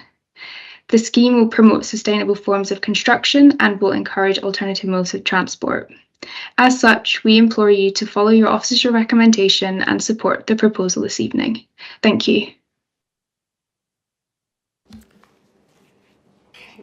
Thank you. That's Hannah. Thank you, Hannah. Thank you. If we have no more questions, can we go on to the part of the agenda. Oh no, you've got a. Oh, Councillor Ball wishes to provide a comment on the application, but I think he's withdrawn that now because I was lobbied by Councillor Buckley and Councillor Ball, who actually had a disagreement. They didn't like the bus stops in the High Street, and I believe, Gordon, that is. I want to get that correct, obviously. That's been withdrawn, has it? Yes, Councillor. In the update sheet, they provided us an updated response, and they've now varied the proposed condition just so that it seeks to upgrade existing bus stops on London Road at Hall's Corner rather than the provision of 2 new bus stops. So were members minded to approve it, it would be subject to that amended condition. Well, I think he's not here or wants to speak remotely because that was the problem he had with it, and he actually said that he didn't have anything neither to get say. Okay.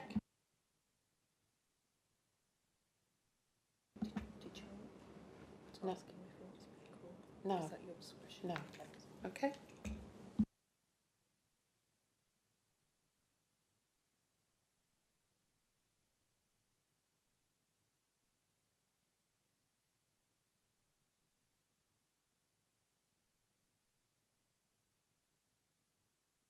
Emma? Thank you, Chair. I just wanted to just add my comments, sharing, other committee members' concern about the lack of affordable housing, 8 new flats being proposed and, not one of them can be made affordable.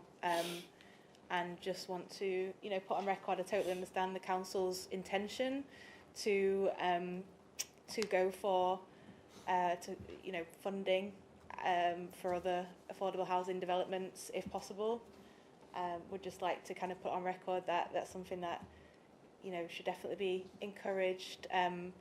Obviously other kind of red flags around this very overdeveloped area, not exactly a reason like it says in the agenda to refuse it, but I do have some sympathy with Wickford residents, just that the lacklustre kind of nature of the high street at the minute. It's all kind of becoming flats and residential areas, and I do have sympathy for the future tenants. I hope that they do, that the developer does follow up and make good on their promises of better infrastructure for young people and things like that, just to make it a pleasant place to live, because I can't quite imagine from the photographs that it would be a particularly, pleasant and attractive place to live unless these flats are going to blow our minds with how attractive they are. And there's obviously a potential shortfall in parking provision. You can see it. I've argued the case in other committees that if you live in a town centre, you don't necessarily need a car. But I do also think it is slightly patronising sometimes to say, oh, people will use the bus, people use bikes. People can't always change their habits that easily.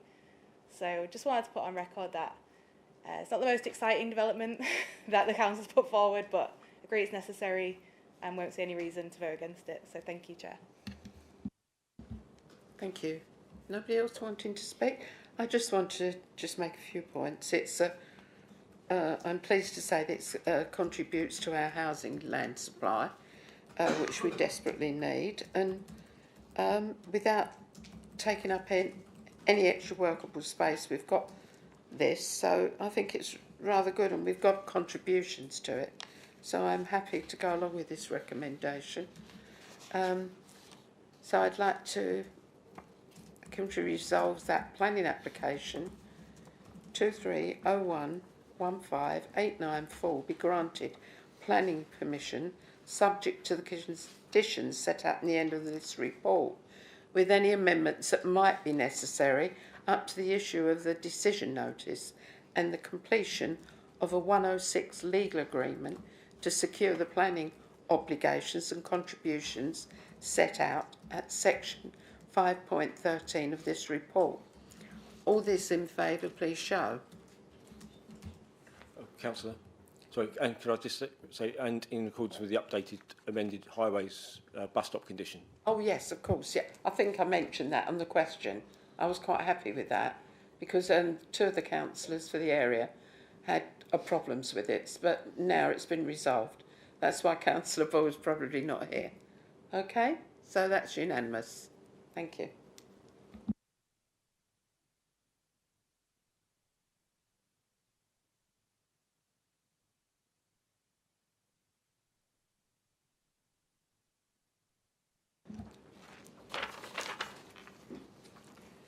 So can we go on to item 6, which is 23005564, first and second floor of Pasha building to be converted into number 1 residential dwellings retaining commercial use of ground floor, existing extension to number 138 and existing outbuildings conversion into 3 number residential dwellings, 2 blocks comprising of 12 number flats, and 1 number dwelling house constructed on Stanley Terrace, 138 High Street, Billericay. Who is that? Katie. David Gill. Katie. Oh, Katie. Would you like to give your report, Katie? Oh, thank you, Madam Chair. As the Chairman said, this application relates to a site in Billericay High Street, number 138 High Street. The application site includes a Grade 2 listed building, formerly known as the White Hart Pub, along with an ancillary outbuilding and a gravel car park at the rear. Currently, number 138 High Street is occupied by Christie's. It's a bar that also serves food. This site is located in Billericay Town Centre and falls within the Billericay Conservation Area. To the north of the site is Royal Mail Delivery Office and Sorting Office. To the east of the site is Stanley Terrace. To the south is a modern 2-storey building with shops at ground floor and an open planned office above fronting the high street. Behind this and to the south of the site is an existing car park.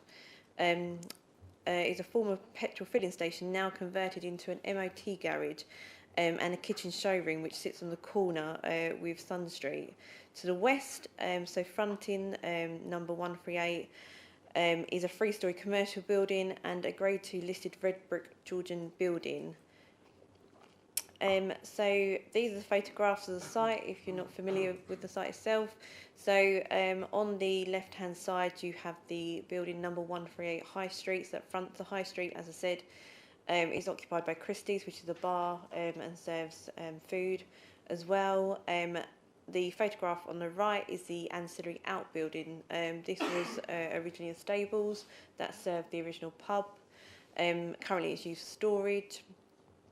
The photograph on the left here is standing in the car park but looking towards the listed building itself. So the building was extended in 2014, so that 2-storey gabled end extension there is what was approved in 2014. So previously it's been used as a restaurant, previously known as Pasha, and another restaurant since then, and that extension was to sort of accommodate the restaurant itself. On the right hand side is the gravel car park that exists at the rear. So this car park is a private car park. There is a barrier that prevents people from gaining access freely into this car park. These photographs here on the left hand side is Stanley Terrace, so there are a row of terraces that are listed, and the photograph on the right is sort of standing looking at the site where the proposed dwelling will be sited. So that's the context for you. So the proposed site plan in front of you, the application proposes to retain a commercial premises on the ground floor, and this would be used as a retail shop. So that's number 138, the main building itself. They retain a commercial premises at ground floor. They'll look to convert the first and second floors of number 138 into a self-contained flat. At the rear, the extension that I showed you, they're looking to convert that into 2 self-contained flats. They're also looking to convert the outbuilding into a residential unit.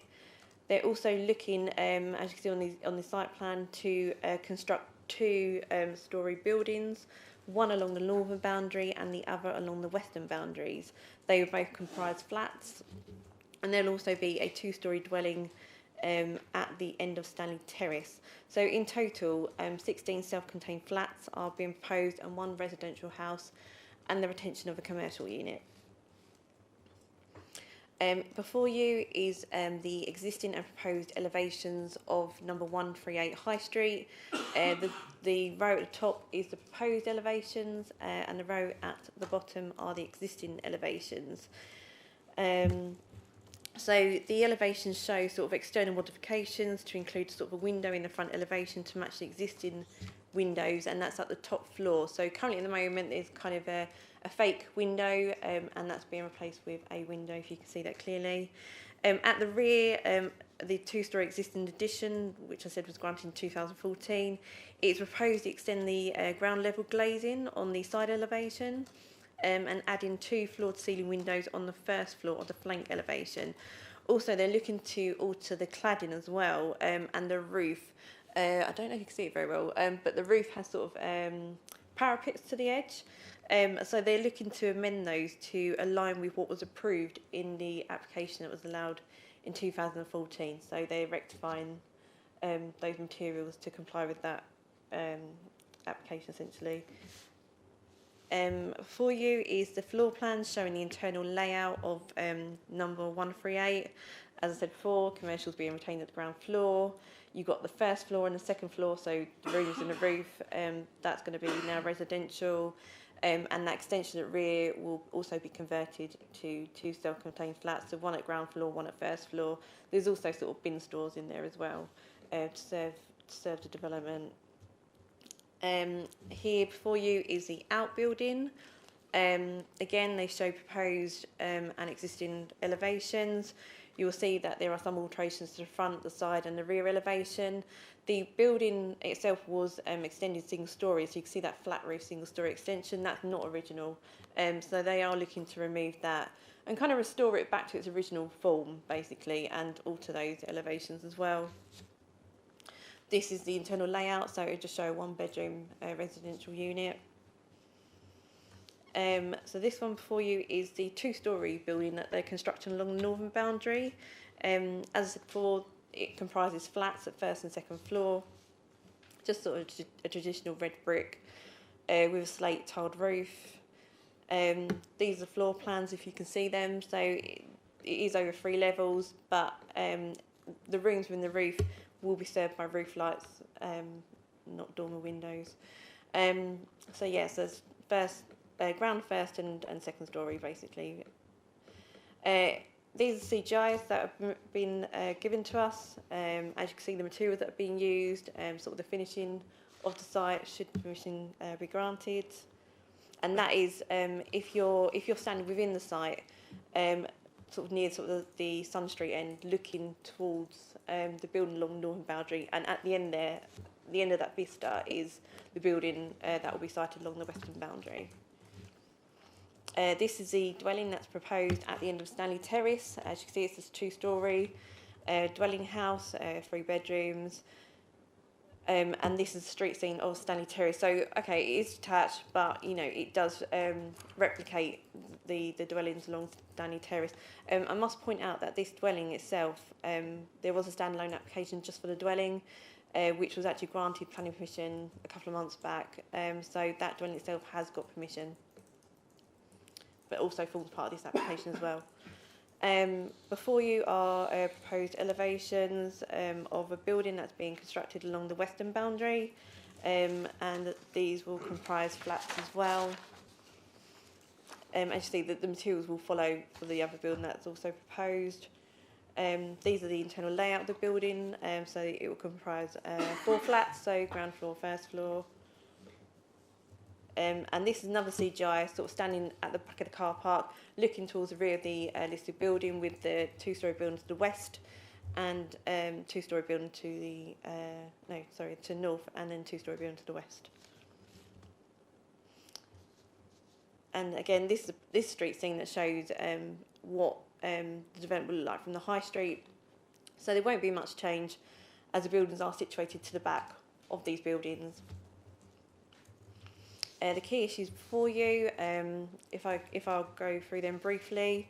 So the key considerations are, principal development, the impact on the heritage asset, as well as sort of the character, neighbouring amenities and highways. So in terms of principal development, the application relates to a reuse of a building and a private car park, which would be regarded as previously developed land within a sustainable town centre location. The principle of delivering new houses and the regeneration of previously used land in a town centre would be considered acceptable. In terms of heritage assets, Essex County Council Historic Buildings Officer identified a less than substantial harm objection, as it would fail to preserve the special interest in the land of the listed building. However, paragraph 208 of the MPPF requires that any less than substantial harm identified must be balanced against public benefits of the proposal, including, where appropriate, securing its optimum viable use. The optimum viable use, the proposed development includes retaining a commercial unit at ground floor and converting the upper floors of the Grade 2 listed building and its outbuilding into a residential unit. This is considered to be its optimum viable use, preserving the building's value and ensuring its long-term preservation. This would significantly weigh in favour of the proposal. Also, part of the proposal, there are 17 residential units. This will contribute towards the Council's 5-year land supply and the provision of 31% affordable housing units, which does go above and beyond the MPPF, which requires 10% for this scale of development. This would significantly weigh in favour of the proposal. Also, the proposal offers economic benefits through job creations and training opportunities during construction. And once a commercial unit is operating, there will also be job creations as well. There also is environmental benefits by creating publicly accessible green space and providing on-site biodiversity net gains. So both of these benefits are given moderate weights. So when you're considering sort of the harm identified by Essex County Council and considering the public benefits that have been offered in this scheme, it is considered that the harm identified is outweighed by those public benefits of the proposed development. If I take you back to the proposed site plan, because I'll go through sort of design and all the sort of the impact on the residential amenities as well. So as I said before, there it is proposed to convert number 138 High Street. This involves internal and external alterations of the host buildings, which are considered acceptable, as they will sort of preserve and sort of enhance the fabric of the listed building. The proposed extension and alterations of the currently listed building would alter its appearance to resemble a domestic dwelling, which is considered that these changes would the fabric of the listed building. The proposed two-storey buildings would appear very similar in appearance, bulk, scale and mass. These buildings result in two-storey contemporary buildings that are well balanced fenestration with vertical emphasis, yet maintain a traditional form and scale.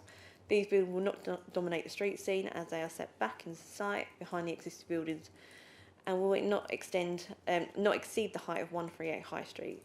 They will be situated alongside adjacent dwellings and buildings of 2-storey and 2.5-storey front and High Street. So the scale will not appear out of character with the surrounding area. The proposed dwelling is a detached dwelling located at the end of the row of terraces fronting Stanley Terrace. The proposed scale, mass, bulk and proportions, including the alignment of the fenestration of the proposed dwelling, would replicate that of the existing terraces that are adjacent. As I said before, this has already been granted planning permission under a separate planning application. With regards to the adjoining occupiers, so the scale and distance of the proposed buildings and dwellings have been assessed against surrounding neighbouring occupiers, especially those along Stanley Terrace. It is not considered that the proposed development would have an unacceptable impact upon its surrounding neighbours, particularly at number 6, especially in terms of overlooking, overshadowing, loss of light or having an overbearing impact. Each individual unit was considered against the national space standards, and they all comply, providing adequate and internal space. Also, the development does feature a mix of private and shared amenity. There will be sort of a large area of open space, which you can see in front of you. That is a communal area that will be shared. Some of the flats will be provided with balconies. However, they do measure 3 square metres, which is below the 5 square metres that are required by Essex Design Guide. But given the shortfall for these dwellings and given the large amount of open space that's provided with development that is communal, what is being provided is considered acceptable. With regards to car parking, there are 8 car parking spaces that are proposed. These spaces will adhere to the preferred dimensions that are set out in the adopted parking standards. 2 of these parking spaces will meet the width and depth requirements for accessible bays. A single car parking space will be provided to the front of the dwelling on Stanley Terrace. Although the proposed parking is significantly below the parking standards requirements, reductions are allowed in good sustainable locations such as town centres. Despite reduced on-site car parking, there is a provision of cycle spaces. 17 of these are proposed. In terms of trees, the proposed involves removal of several trees, including sort of walnut, sycamore, and a magnolia tree. However, these are deemed to be low quality or in poor condition, offering limited long-term amenity value due to the growth potential. So there is no objections raised to the removal of some of the trees on site. However, there is a condition that has been recommended to sort of protect these trees during construction. Before you is a planning balance, which I have gone through, sort of highlighting the negative that Essex County Council heritage building officers raised less than potential harm. Officers have gone through the balancing exercise and looking at sort of the public benefits and the optimum viable use that's being offered, and consider that these the public benefits that are being offered does outweigh the harm that's raised by Essex County Council. So therefore, the application has been recommended to members to grant planning permission subject to conditions set out on pages 220 to 229 and the section 106 contributions that are being offered by the development. Thank you.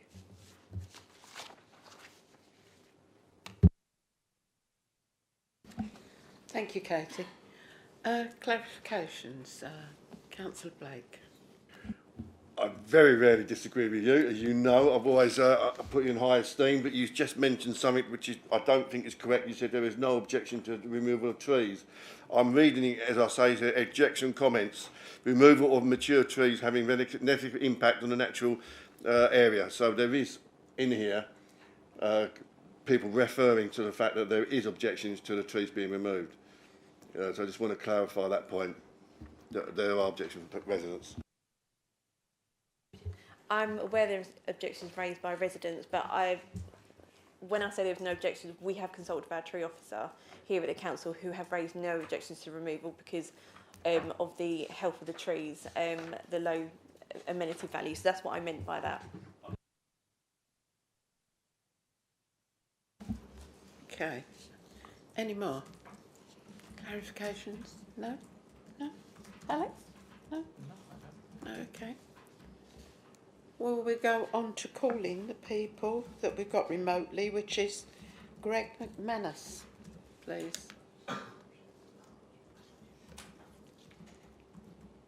Yes. Are you ready to begin? Thank you. Great. Good evening and thank you for making the time to listen to me. As co-owners of One Stanley Terrace, Jeanette Bass and I, along with our fellow cottage owners, have important objections to the proposed plans, and particularly the detached dwelling, one noted as 138 High Street, Billericay. As shown in your photo, these 6 terrace cottages are of significant historical value, and as such are the responsibility of us all to protect and preserve as a replaceable part of Billericay and Essex history, and not to have a detached dwelling that apparently appears the same. So it's good that your developer has recognised the importance of the historic well, and that's to be preserved with the access maintained by the cottage owners. The new dwelling detached will significantly impact on the historic value and also the resale value of the 6 cottages. This application has consistently been addressed as 138 High Street and rightly not Stanley Terrace. However, the plan showed configuration as part of Stanley Terrace where no such address does exist. Stanley Terrace is a private road maintained by and fully at the cost of the owners. There is not sufficient width in this small street for any more vehicle access, particularly construction vehicles.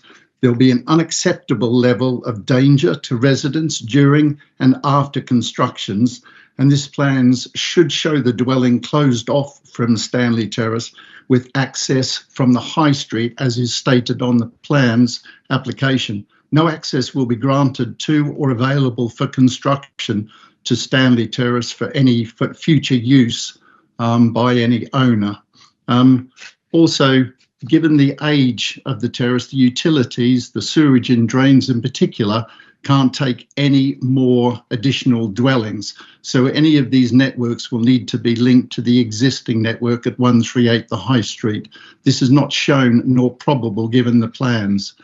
The impact of removing the aged trees, which is noted as not relevant, where the dwelling is proposed, the detached dwelling, will markedly increase the danger to life and property, as these trees have twice mitigated the fire damage from 2 lightning strikes to the neighbouring post office communication tower. We were advised by this by fire office services and that the damage would have been significantly greater. Finally, given the details shown on all of the deeds of the 6 cottages and the 2 bungalows in Stanley Terrace, we all query whether the developer actually owns the space of these proposed plans for the detached dwelling. There will be significant impact on the 6 cottages by the larger proposed plans, but more importantly, the 6 terrace cottages by the detached dwelling. So I thank you for your consideration, and we trust in the diligent and responsible process of the committee to reject the application, and in particular to have the detached dwelling not in any way have access or impact on Stanley Terrace. Thank you. Thank you, Mr. McManus. You have gone over a little bit, but we've allowed that. Okay, I do thank you very apologise, sorry. much. Thank you. We've now got, I think we've got 3 letters. One is from Councillor Schrader, and Charles will read that out, please. Yes, so from Councillor Schrader, I write in respect of the above planning application in Billericay East Ward. I regret I'm unable to attend the committee in person, but wish to register my objections on behalf of constituents on Stanley Terrace, who have been contacting me to raise their concerns since these proposals first emerged. First and foremost, it should be borne in mind that 138 High Street is a Grade 2 listed building in the Billericay Conservation Area. It is a particularly handsome early 19th century red brick heritage asset, previously known as the White Hart Pub. The outbuilding to the rear is likewise believed to be 19th century in origin and a structure of historic and architectural interest. I share the concerns of Billericay Town Council that the proposed development is out of character in the conservation area and detrimental to the street scene. I note also that the Heritage Officer at Essex County Council, whilst typically raising no formal objection, has conceded that the proposal will negatively impact the building's significance due to the density of development to the rear and the change to its setting. Not for the first time, the council risks failing to uphold the Billericay conservation area.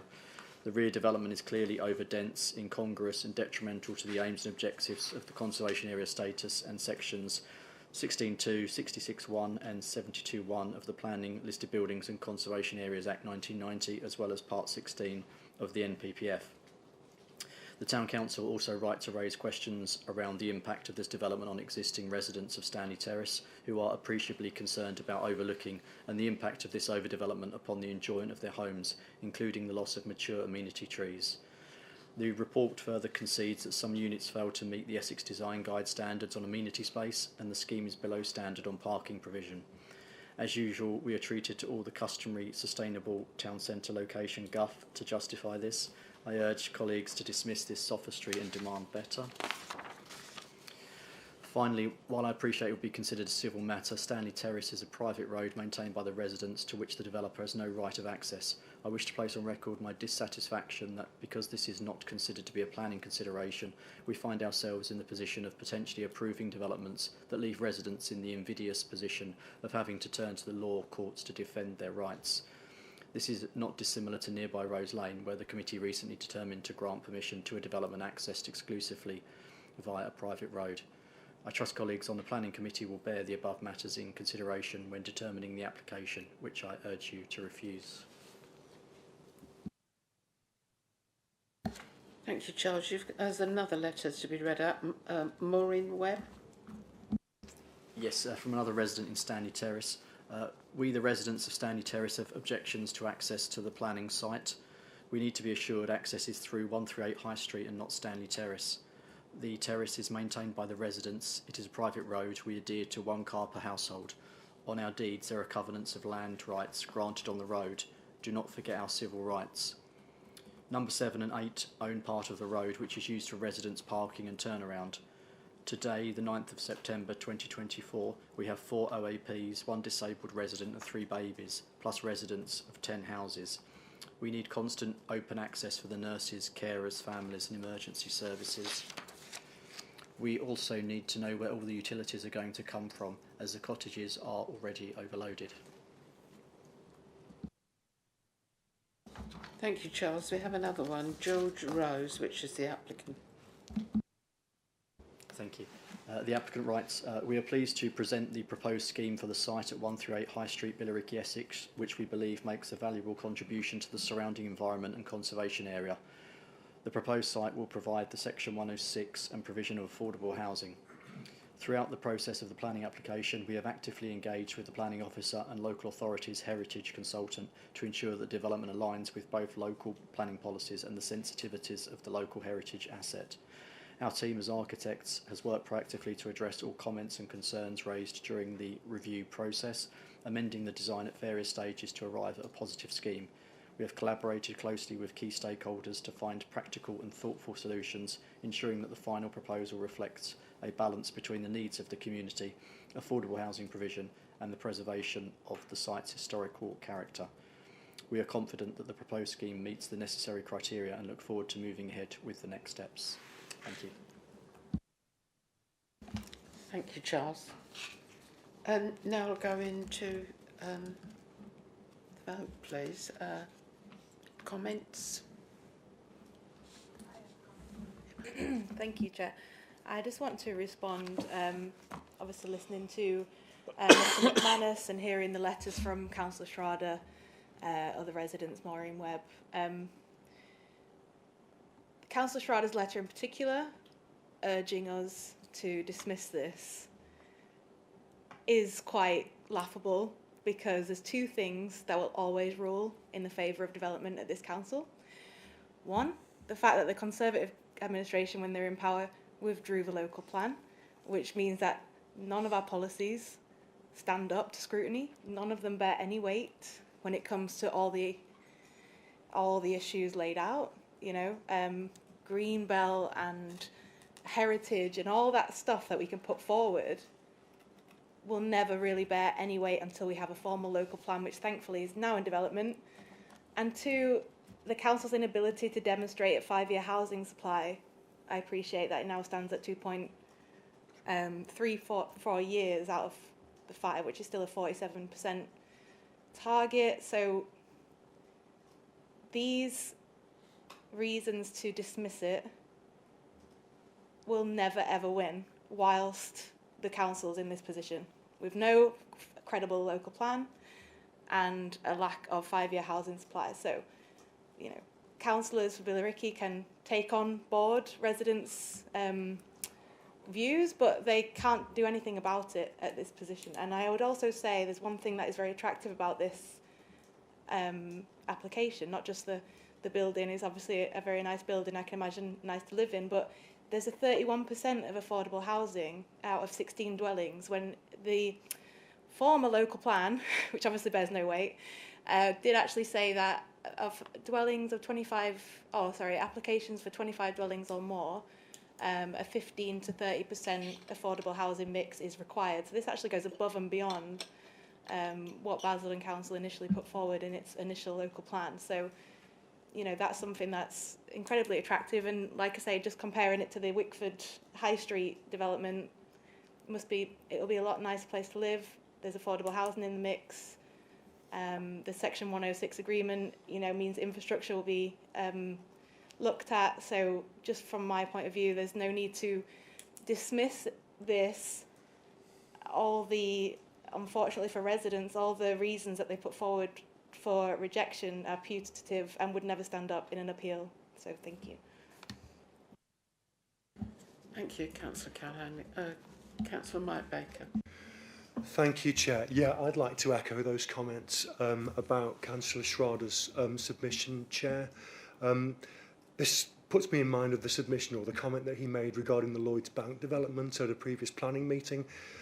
So I think the bit I have a particular issue with is, as a Billericay resident of 25 years, I should say, incidentally, is alteration of the street scene. There is zero alteration to the street scene as far as I can see here. In fact, a minor improvement. The replacement of a bricked out window with a window. Other than that, the street scene is completely unaltered. And as regards the section to the rear of this listed building, it provides very significantly improved utility and aesthetics versus what we have at the moment, which is a concrete car park and a container vessel and some bins sitting there doing not a great deal for the community. As I said, the comparison with Lloyds Bank, where Councillor Schrader complained about converting what is a cuboid of bricks with a fire escape on the side of it to a much more attractive looking residential building in defence of the Billericay conservation area, leaves me, as I said, as a Billericay resident, perplexed. Thank you. Thank you, Councillor Baker. Councillor Blake. Yeah, I wasn't really going to make much comment on this, but as my colleague has been attacked twice now, Councillor Schrader, who I know takes these things very seriously whenever he comes to the planning committee and always has done. The comment that, what's the point, because we haven't got a local plan, we haven't got a 5-year supply, then why are we bothering having a planning committee then? You might as well just pass everything if that's going to be the attitude you're going to take. We're here to make decisions what we believe to be right for the borough and also for our residents. As far as I'm concerned, I've listened to the comments made by the gentleman objection just now, and I was quite impressed with that as a person that lives in that area. And this is the idea of a planning committee, so you can hear what the residents have got to say who live in that particular area. And I think that's very relevant, listening to what the comments were made there, and also by the comments that were made by the other residents regarding the private road and whatnot. And I do remember that, I think you said it was Rose the other week, that was a terrible decision as far as I was concerned for the residents of that area. And it seemed to be going along those same lines. The utilities there, for the drainage and whatnot, I have concerns about that. It just seems like overdevelopment happening all over the place. It doesn't look nice as far as I'm concerned. And I won't be supporting it at all. So, and it's not because it's just in Billericay, but it does seem as though Billericay seems to be hitting everywhere. Another idea we can build on Sun Corner getting blocked as well. So we're really sort of piling on the pressure on Billericay at the moment.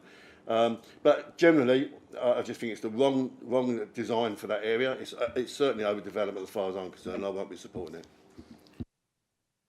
Thank you, Councillor Baker. Councillor Emma Callaghan. Thank you. I just want to come back on the point of obviously what I communicated. I'm sorry if it came across as no point, but what I'm saying is, whilst we're on the back foot as a council in terms of a lack of local plan and a lack of 5-year housing supply, it means that unless there's something seriously significant that's material to why a planning application can't go ahead, then all these other concerns don't measure up the way that they normally would. Yes, thank you. So I just want to communicate that residents still should be able to express their concerns, but councillors really need to be honest with them about what is possible in terms of how their complaints and their concerns can be translated through the planning committee whilst things are as they stand in a planning policy stage that we're at now. So thank you for allowing me to clarify. Thank you, Councillor Callaghan. Councillor Mike Baker. Thanks, Chair.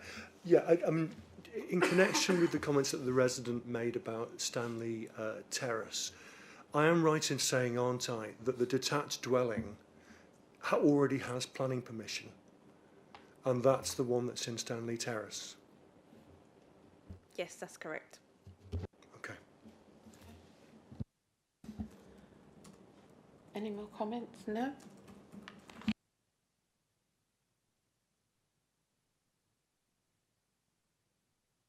I welcome the affordable housing because I think we need it desperately in this area. We need it desperately all over the borough. So I do welcome that. And I take on board Councillor Callaghan's opinions on the local plan. We have no local plan. So how we will defend this, because if it goes to appeal, it's more than likely to be passed. And we are wasting money on these things because we might be saying, yes, we're sticking up for the residents, but if we have no money in the end of it, where we're getting planning appeals all the time, it's not good for us. So, you know, I'm going to go along with this one. Okay? Thank you. Councillor Baker. Sorry if I'm overgilding the lily here, Chair, but in terms of Stanley Terrace, as far as I can see, the main part of the development, with the exception of the detached building that already has planning permission, has no impact on Stanley Terrace whatsoever, or those residents. It's very hard on the residents, but because we have no local plan, we have a problem. So we must try and correct it instead of making ourselves go broke. That's what it comes down to at the end of it. Yeah, sorry, I wasn't contradicting your point. I was just making that point that the bulk of it is. Thank you. If there's no more questions now, the recommendation is that the planning application number 23005564 be granted planning permission subject to the conditions set out below, with any amendments that might be necessary up to the issue of the decision notice and the completion of the 106 legal agreement to secure the planning obligations and contributions set out in section 7.0 of this report. All those in favour, please show. Okay. All those against? We have no abstentions, so the planning is granted. Thank you.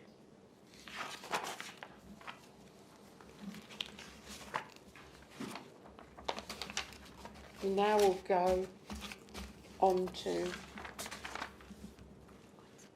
item 7, which is 24002564, wetland enhancement project to include the creation of additional scapes to create muddy edges for feeding opportunities, using the earth from scrape creations to install a shallow 0.5 metres perimeter bund within the anti-predator fence exclusion zone to reduce water drainage from lowways. Proposed splitting of site into 3 separate hydrological compartments by creating a tiered system with one-way flow to give a higher level of control over water levels. The site will be enclosed by a 2.3 maximum barrier predator exclusion fence around the perimeter. RSPB, Vange Wick, Pitsea Hall Lane, Pitsea. Can I pass this over to you, Katie?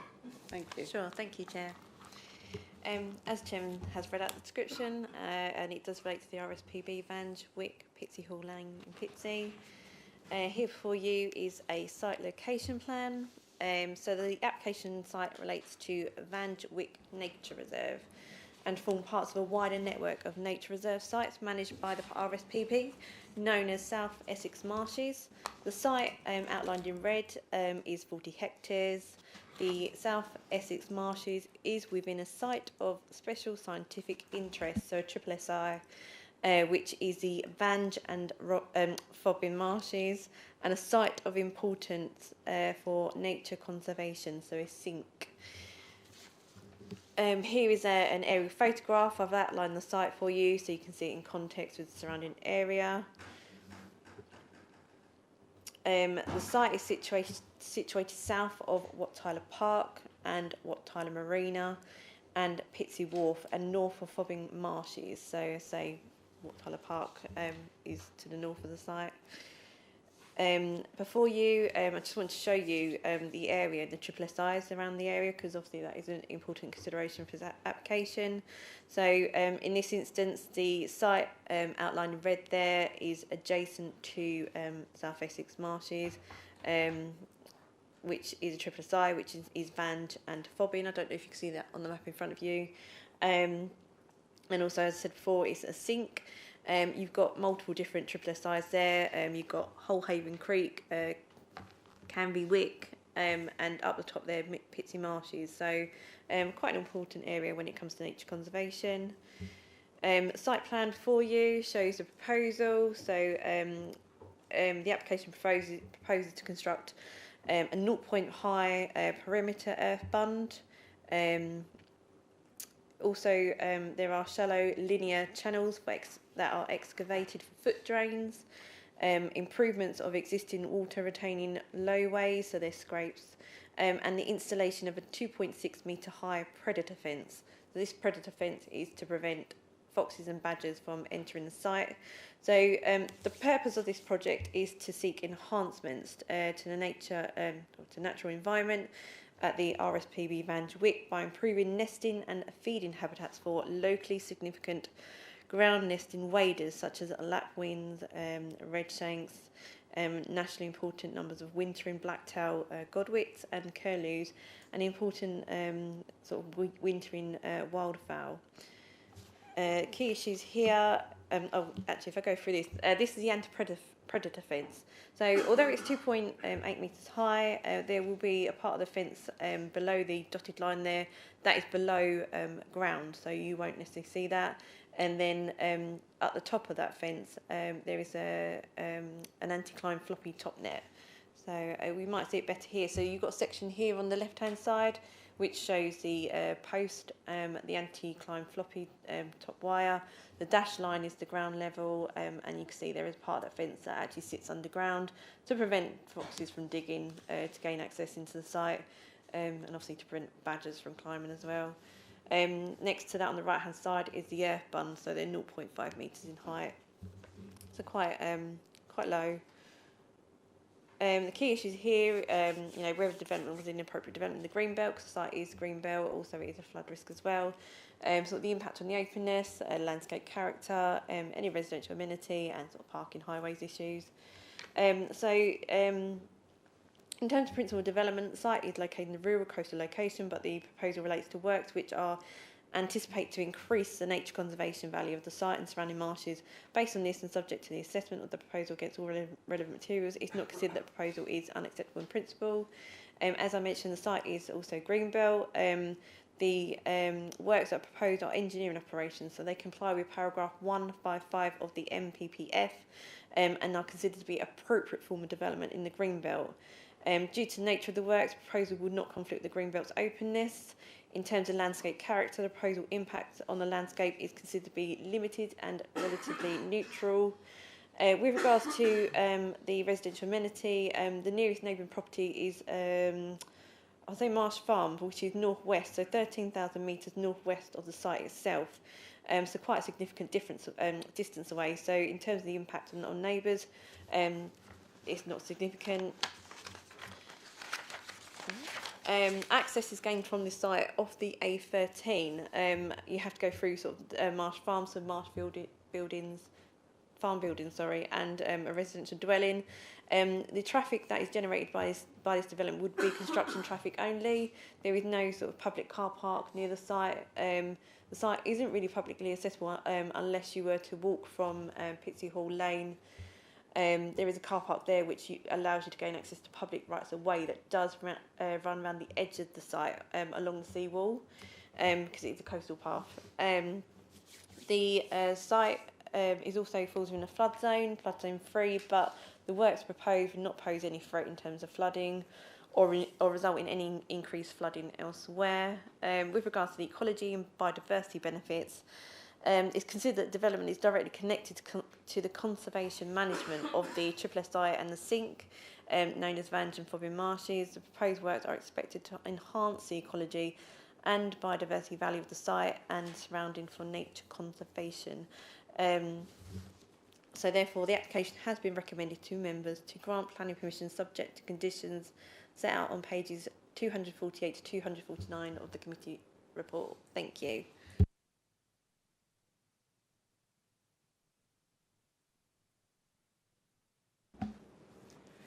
Thank you, Katie. I'm going to open it up now for clarifications.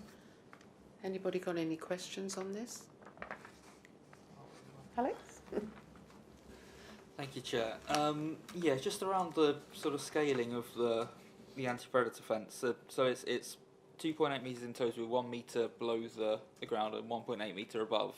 I mean, is that a standard size for a sort of anti-fox, anti-badger fence?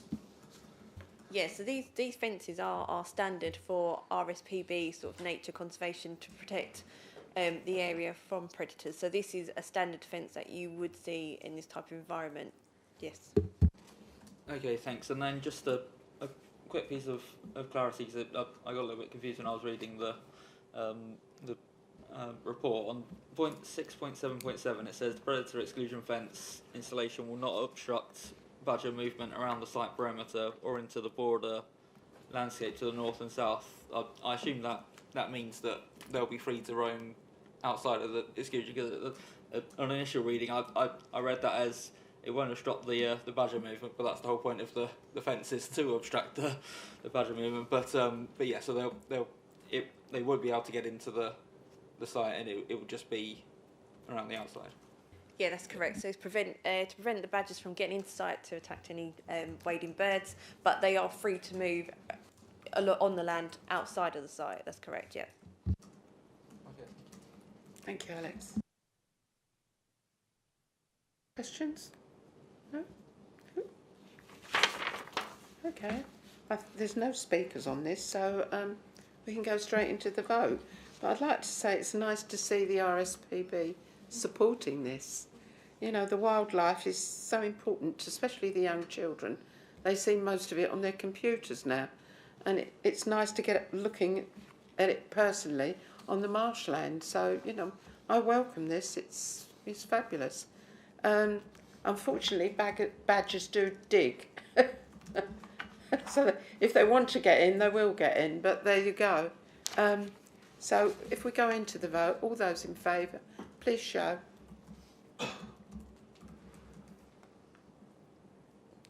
Right, thank you, that's granted.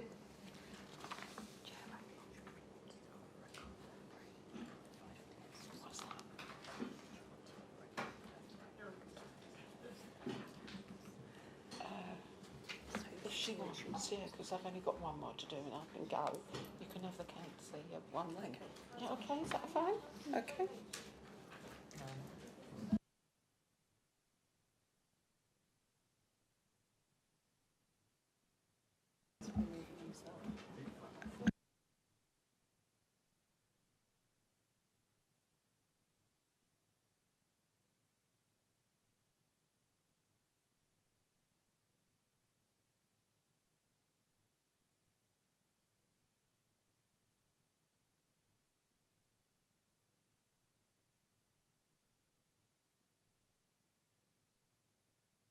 Sorry, we've got item 8 now, but I think Councillor Hilliard has just gone for a comfort break. So do you... He's excused himself from the site. Oh, okay. Oh, he didn't tell me, but there you No, go. no, it was under the declaration Okay. of interest.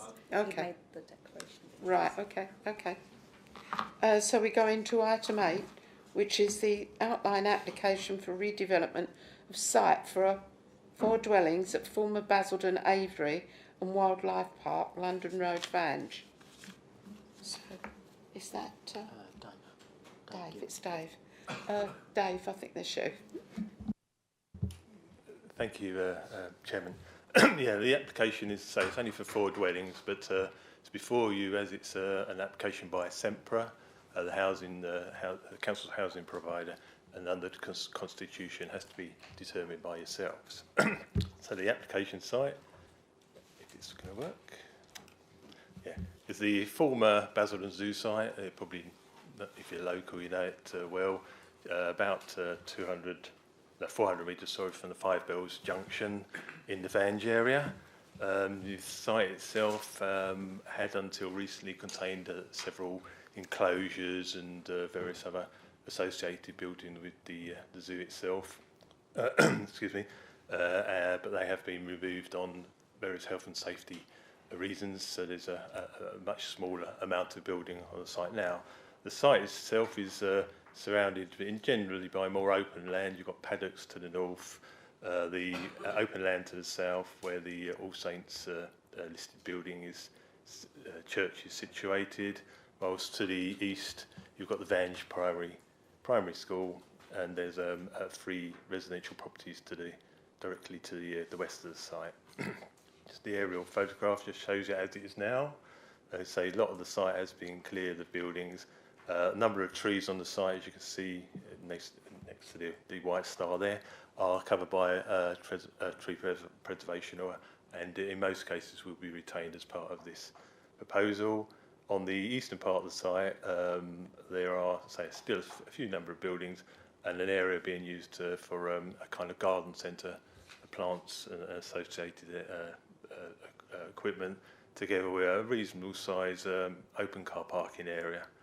So to go to the proposed, just a few photographs of what the area is. As you can see, it's quite an open area within the site. They're kind of more ramshackle sort of structures, but they're still being used, considered to be easily maintainable.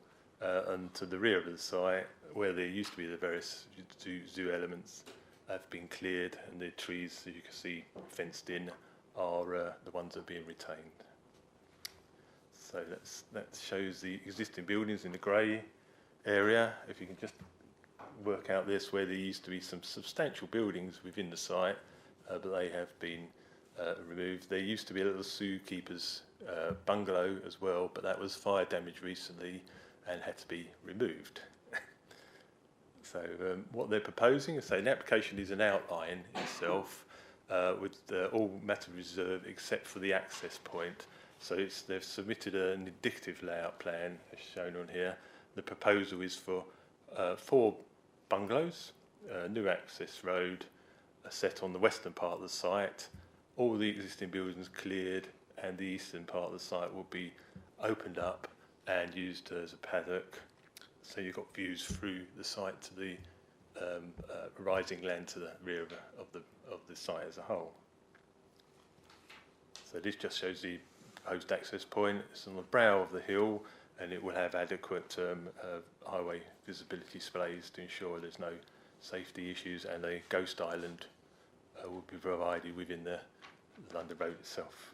So it's just some indicative plans of the actual built bungalows. So there's no elevations because it's only an indicative layout at the moment, but the actual overall floor area of all the buildings in total will be around about 458 square metres.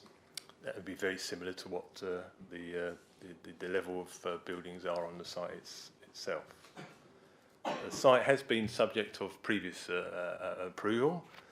This just shows it. In 2009 there was a proposal for 7 new buildings, replacing all the buildings that there were at the time, together with retention of the bungalow at the front, with the access in, I think it's near enough identical position to that proposed in its current application.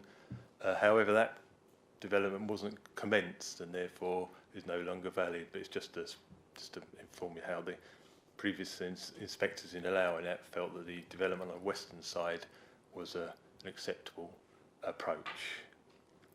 So there's a number of issues. So the main issue is the principal site is in the green belt, as are the surrounding areas. However, there are exceptions to the normal restrictive policies in such areas, and that is set out in paragraph 154. In particular, the use or redevelopment of previous developed land. The site itself, being a former zoo, falls within that class. There's buildings within it. It's been used for a commercial purpose in the past, and therefore potentially it could be redeveloped, providing it doesn't have a greater impact on the openness than that currently exists. So the proposal has been modified and now is only for 4 dwellings. It's all single-storey structures, similar, because scale to what's in that vicinity. The western part of the site is relatively well screened by hedging and trees along the London Road site, and therefore the proposed development would be have lesser impact on the openness than if you were to develop the eastern part, which would be clear the buildings and open it up and provide a more open aspect to that part of the site. It's therefore felt that in principle it would meet that exception set out in the NPPF.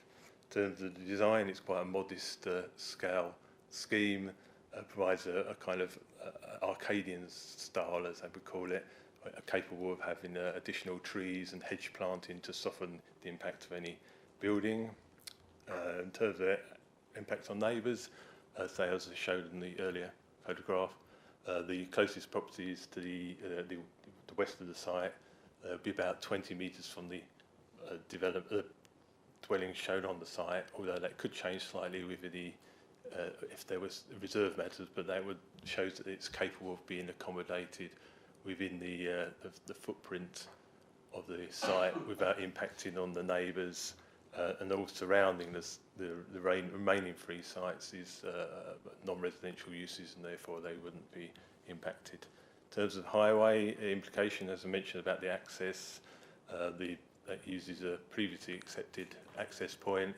Highways have no issues with that. Parking could be accommodated easily on the site for 2 spaces per unit, easily okay in there. Ecology interests have been assessed as part of the scheme.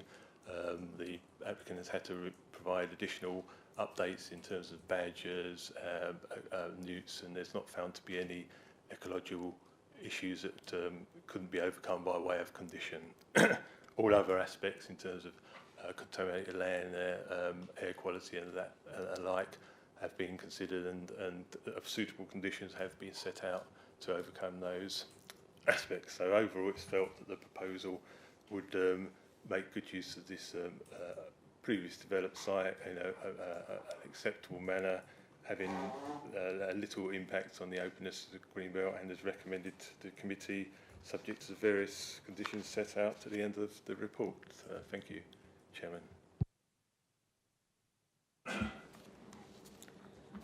Thank you, Dave.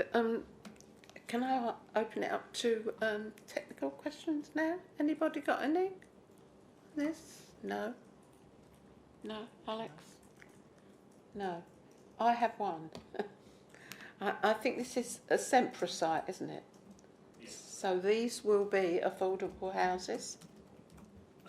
No, they are. I think they just there's no requirement for them to be. That would be up to the housing department to decide which route they go down. There's no planning requirement that they be for affordable purpose. So we don't know that yet? No. Okay. So, any questions? No? Just to echo your confusion, Chair, about why Sempra Housing would be building these 4 houses if it wasn't to contribute to the council's affordable housing stock. I mean, Sempra, it's only 4 houses as well, so if they can't fulfil their kind of basic duty there, what's the plan?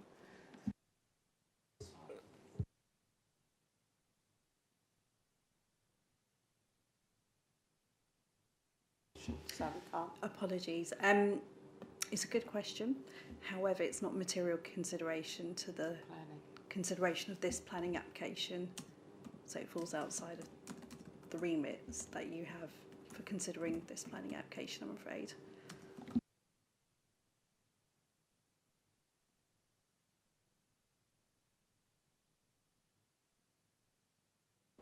No, well, I fell in that trap as well, because thinking it was Sempra, you would think that's what it was for, so obviously not.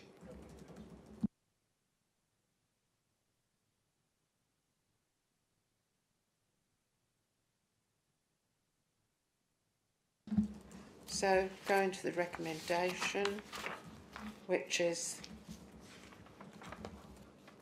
that planning application number 2201521 out be granted conditional outline planning permission subject to the conditions set out in the end of the report, with any amendments that might be necessary up to the issue of the decision notice.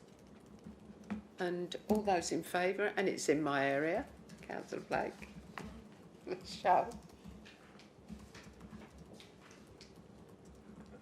Any refusals? Any abstentions? One. Okay, thank you. Right, I'm going to take my leave of you now, so I'm going to pass you over to Thank you, Councillor Larkin. I'll just give Councillor Larkin a moment to leave us. So we're moving on to agenda item 3, which is back on page 5 of your agendas, which is planning application number 24/00491/VAR, vary condition 2, approved plans of planning permission 20/00911 granted on appeal, reference APP V15/05/W/23/3325933, residential development of 269 dwellings, use class C3, 2 vehicular access points off Dunton Road, formal and informal open space, hard and soft landscaping, including acoustic barrier and associated infrastructure. Amendments required to the site layout to allow for I've lost myself now. To allow for the provision of increased affordable housing on site, revision to some housing types in line with Bloor Homes' current portfolio, updated drainage scheme, rotation of dwellings of plots 94, 95 and 124 to 126, garden fence alterations to some plots and landscaping changes on land south of Dunton Road, Dunton, Basildon and Essex. I hope you all got that, I'm not repeating it. Mr Humphreys. Thank you, Vice Chairman, for reading that long description. So the application site, it's one that members will probably be familiar with. It's on the land south of Dunton Road in Basildon. It extends to 9.5 hectares and comprises of a single parcel of agricultural land. There is agricultural land to the north and to the west of the site beyond Sellers Farmhouse. Steepleview Farm buildings are to the west. The site joins A127 to the south. Kings Road, a residential street to the east. The site comprises a central tree belt running north to south and a few trees and hedges around the site perimeter. One tree in the northeast is protected by a tree preservation order. These are a few photos from the top one shows it from the A127, and the bottom and middle and the bottom show it from Dunton Road. So the proposed development, this is a variation of a conditions application. Planning permit, full planning permission has previously been allowed on appeal for the construction of 269 dwellings. In this format, the principle of the development has already been approved on the Greenbelt site, so members cannot consider the impact on the Greenbelt. The variation is sought to increase or to enable the development to accommodate the 40% affordable housing provision that was agreed at the appeal, which was raised from 30% and into 36% and up to 40% during the original application process. The dwellings are 2 to 2.5 and 3 stories in height, 2.1 hectares of public open space, 508 resident car parking spaces, 48 garages, 68 visitor parking spaces, acoustic and landscaping treatment to the A127 boundary and surface water drainage works. So there's the approved site layout. The applications come in because the applicants are seeking to vary some of the house types to reflect Bloor Homes' current portfolio, given the 4 years that have passed since the application was initially submitted. There have been some changes to their portfolio, and it's also to identify those additional houses that will be subject to the affordable housing that are already subject to the approved Section 106 agreement. In the time that the original application was submitted and to the current variation, the flood drainage mitigation measures have also been enhanced to reflect a greater improvement.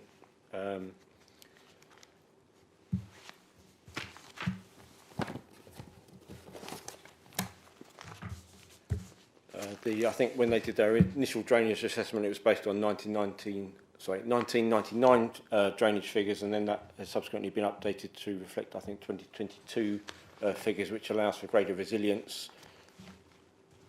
So this is these areas highlighted are the ones where they're seeking to vary the dwelling style slightly. Principal changes would be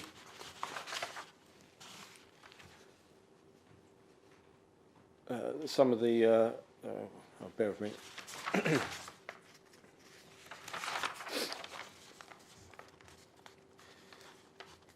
Principal changes would be to fenestration, exterior materials, eaves, to gable roof reconfigurations, or handing some of the dwellings, i.e. mirroring the dwelling types, all of which are fairly minor in nature and do not fundamentally alter the design of the scheme overall, and are broadly considered acceptable. If I just go on to a few more slides. So, as you can see, I've got a few of these. These just show, in terms of those highlighted areas, it just highlights the runs that were approved at the top and the revised proposed at the bottom. So as you can just broadly see, nothing fundamental, but you can see materials might change. Some of the properties have been altered. A couple have been reconfigured to reflect the Bloor Homes' current portfolio. Again, at the top, approved, and bottom, proposed. Approved and proposed. Approved and proposed. Exact material details are still subject to submission of material samples conditions. This is the affordable housing layout plan, which shows where the affordable housing will be provided. So the red is the affordable rented. They're quite small dots, but they're clustered towards the northwest of the site and the southeast of the site. And the shared ownership is clustered in 4 broad areas: northeast, south, and southeastern corners. These are some computer-generated images. These ones just show it from the northeast corner of the site, from Dunton Road over one of the drainage basins.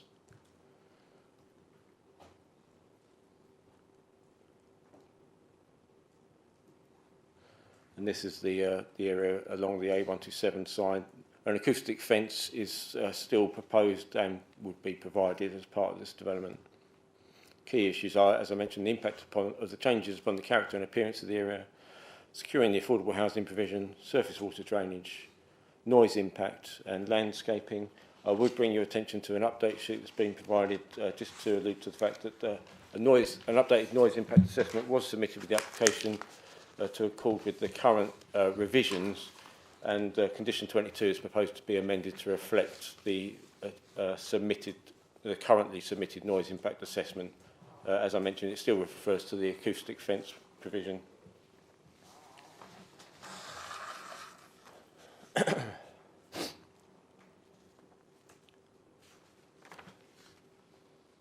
So in terms of surface water drainage, the application site is located within flood zone 1, lowest probability of flooding. The updated flood risk assessment and drainage data have been submitted and reviewed by the Drainage Authority, have raised no objection to the proposals.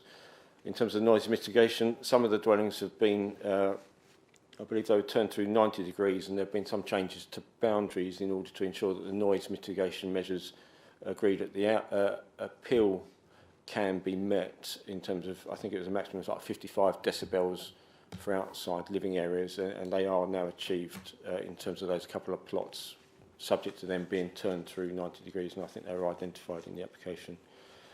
In terms of landscaping, the majority of the existing trees to the perimeter of the site and within the central group would be retained as originally proposed. and supplemented with additional tree planting and subject of a landscaping condition. The changes in the current scheme seek the provision of more on-plot trees and trees in verges, areas of native shrub mixes in the open spaces and amenity shrubs in places compared to the original submission to add more height and structure to the public open space.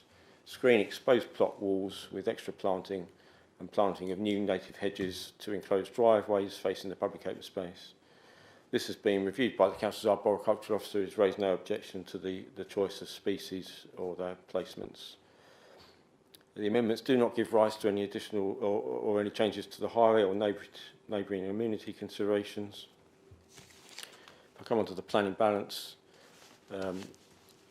you'll see the development would make a significant mark in affordable housing provision within a deliverable 5-year time frame that would contribute significantly to the Council's 2.34 years 5-year housing land supply, which is a very substantial positive.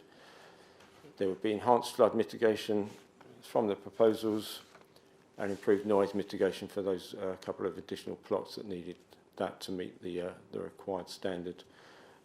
Negative, obviously it's greenbelt, and it would have a substantial negative impact on the greenbelt, but that has already previously been assessed, where the inspector who allowed the original appeal gave significant weight to the large number of market housing and the 40% affordable housing that was agreed during the appeal process.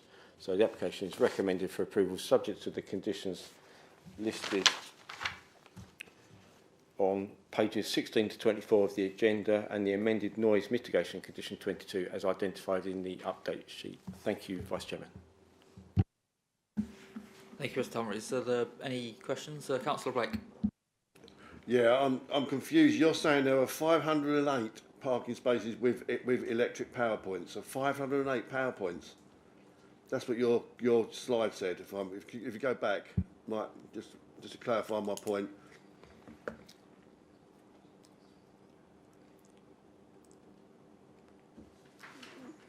...508 resident car parking spaces with power points. Surely that's not correct. Yeah, sorry, I should clarify. I don't think there's not 508 electric vehicle charging points. Some of those would be shared. I think it's saying each dwelling would have an electric vehicle charging point. So some of those dwellings would have 2 spaces, but not each one of those would have. So that's not correct then. That's not correct. I apologise. Right, okay, fine. That clears up one point. I was a bit concerned about. You know my views on the green belt issue, but taking that to one side, totally to one side. If this was on a brownfield site, would I support this? Absolutely not, because I actually think you're a 2-tier system here. Shouldn't be saying that, should I? Because it looked to me like you're saying the affordable housing, you are not worthy. You're all at the bottom. You're all at one end. Why isn't it a mixed residential? You've got the 40%, I get that. Why can't it be mixed? It's almost say we're going to keep the private housing here and we're going to keep you down here. You know what, I just think that, this coming from a Tory, I think that's fundamentally wrong. You should, I just do not see that at all. I do not see that at all. That is almost like a segregation. And I wouldn't support it on that basis, whether it's been brownfield or if I'm reading that correct. I'm happy to try and clarify that. So I'll put this slide up just showing where the affordable housing is proposed. I mean, with that being moved, could you go and show me? Because I must admit, I can't see it's very small. Where the red dots are. That's really. If you could get someone to show me where those red dots are, because I might be totally misreading this. So, rented units, they are. And the shared ownership units, blue ones, they are. Yeah, exactly. Exactly. Yeah, in my opinion, basically a segregation. Okay, just clarify, but just want to say it's nothing to do with the green belt issue. I just think it's fundamentally wrong. I'm happy to clarify that. I mean, so like I said, the previous layout that was agreed by the inspector allowed for 36% affordable housing, broadly the same. Broadly the same sort of clusters. I mean, they do tend to cluster them for management purposes, but they are pepper potted around the site. So this is just that additional 4% as part of that. Okay, thank you. Do you have any other comments? No. Any other members? Councillor Callaghan?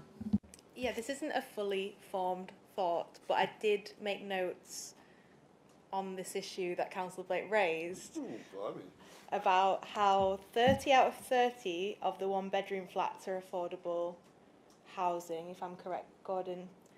53 of the 77 two-bedroomed houses are affordable, and 25 of the 108 three-bedroom houses are affordable, but none of the four-bedroom houses were affordable. That was just, I can't remember which page that was on, but it did strike me as a point of interest, how they'd allocated those affordable houses. Thank you.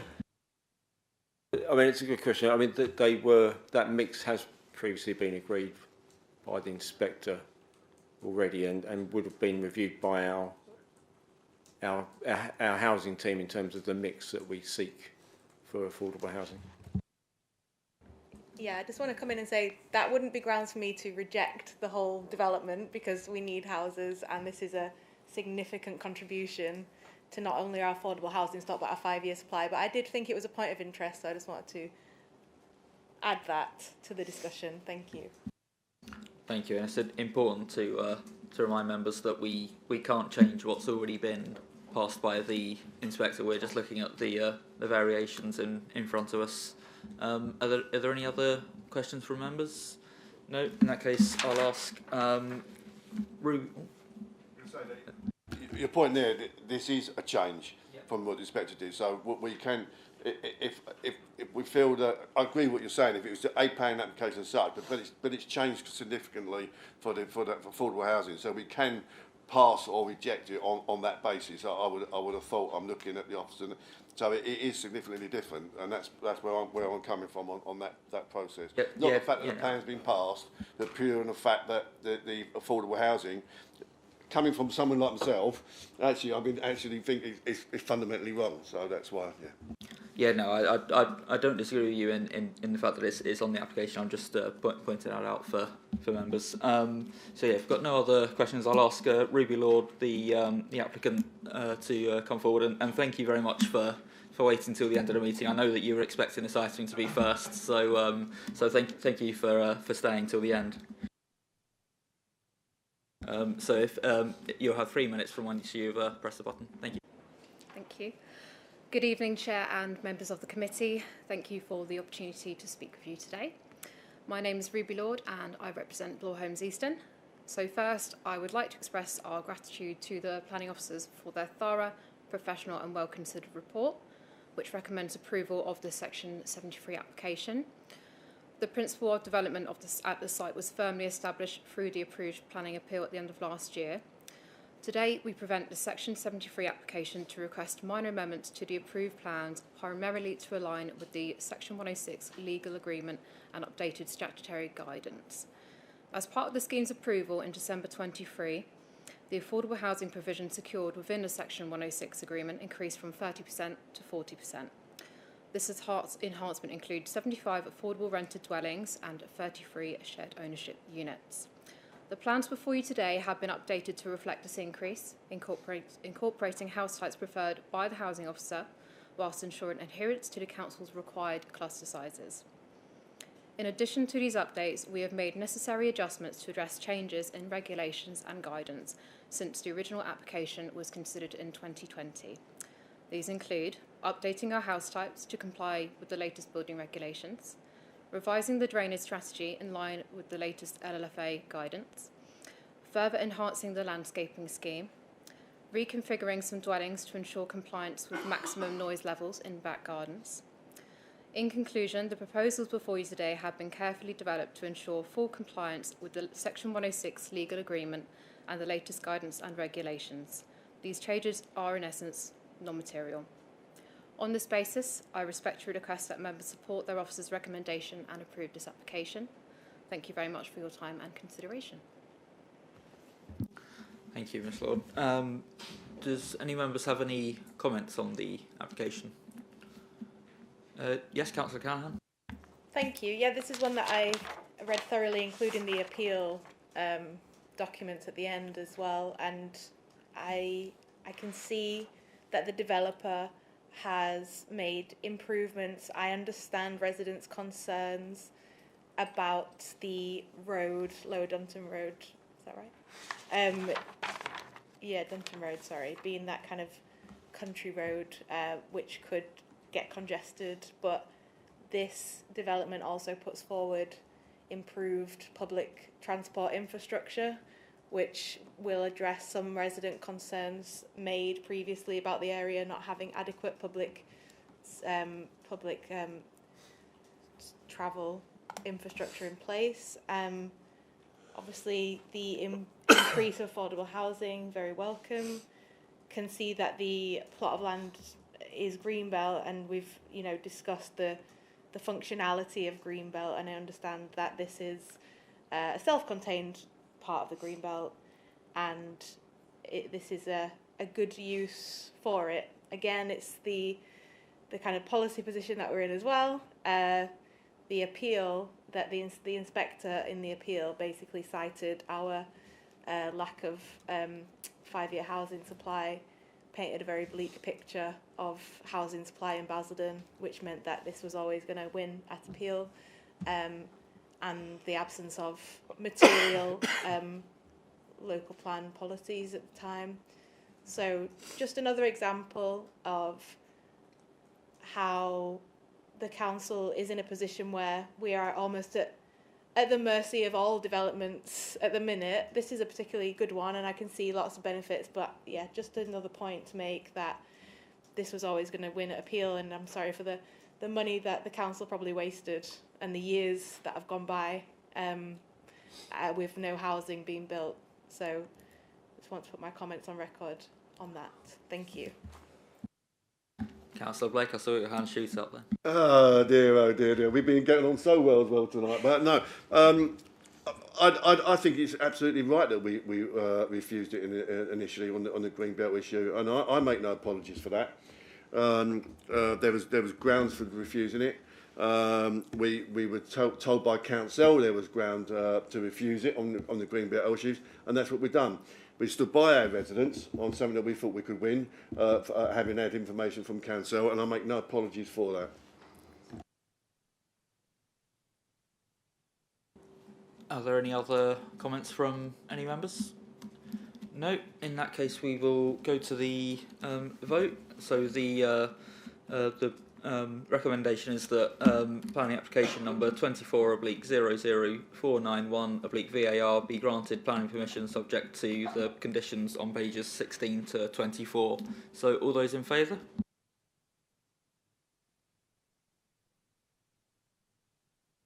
And all those against? One. And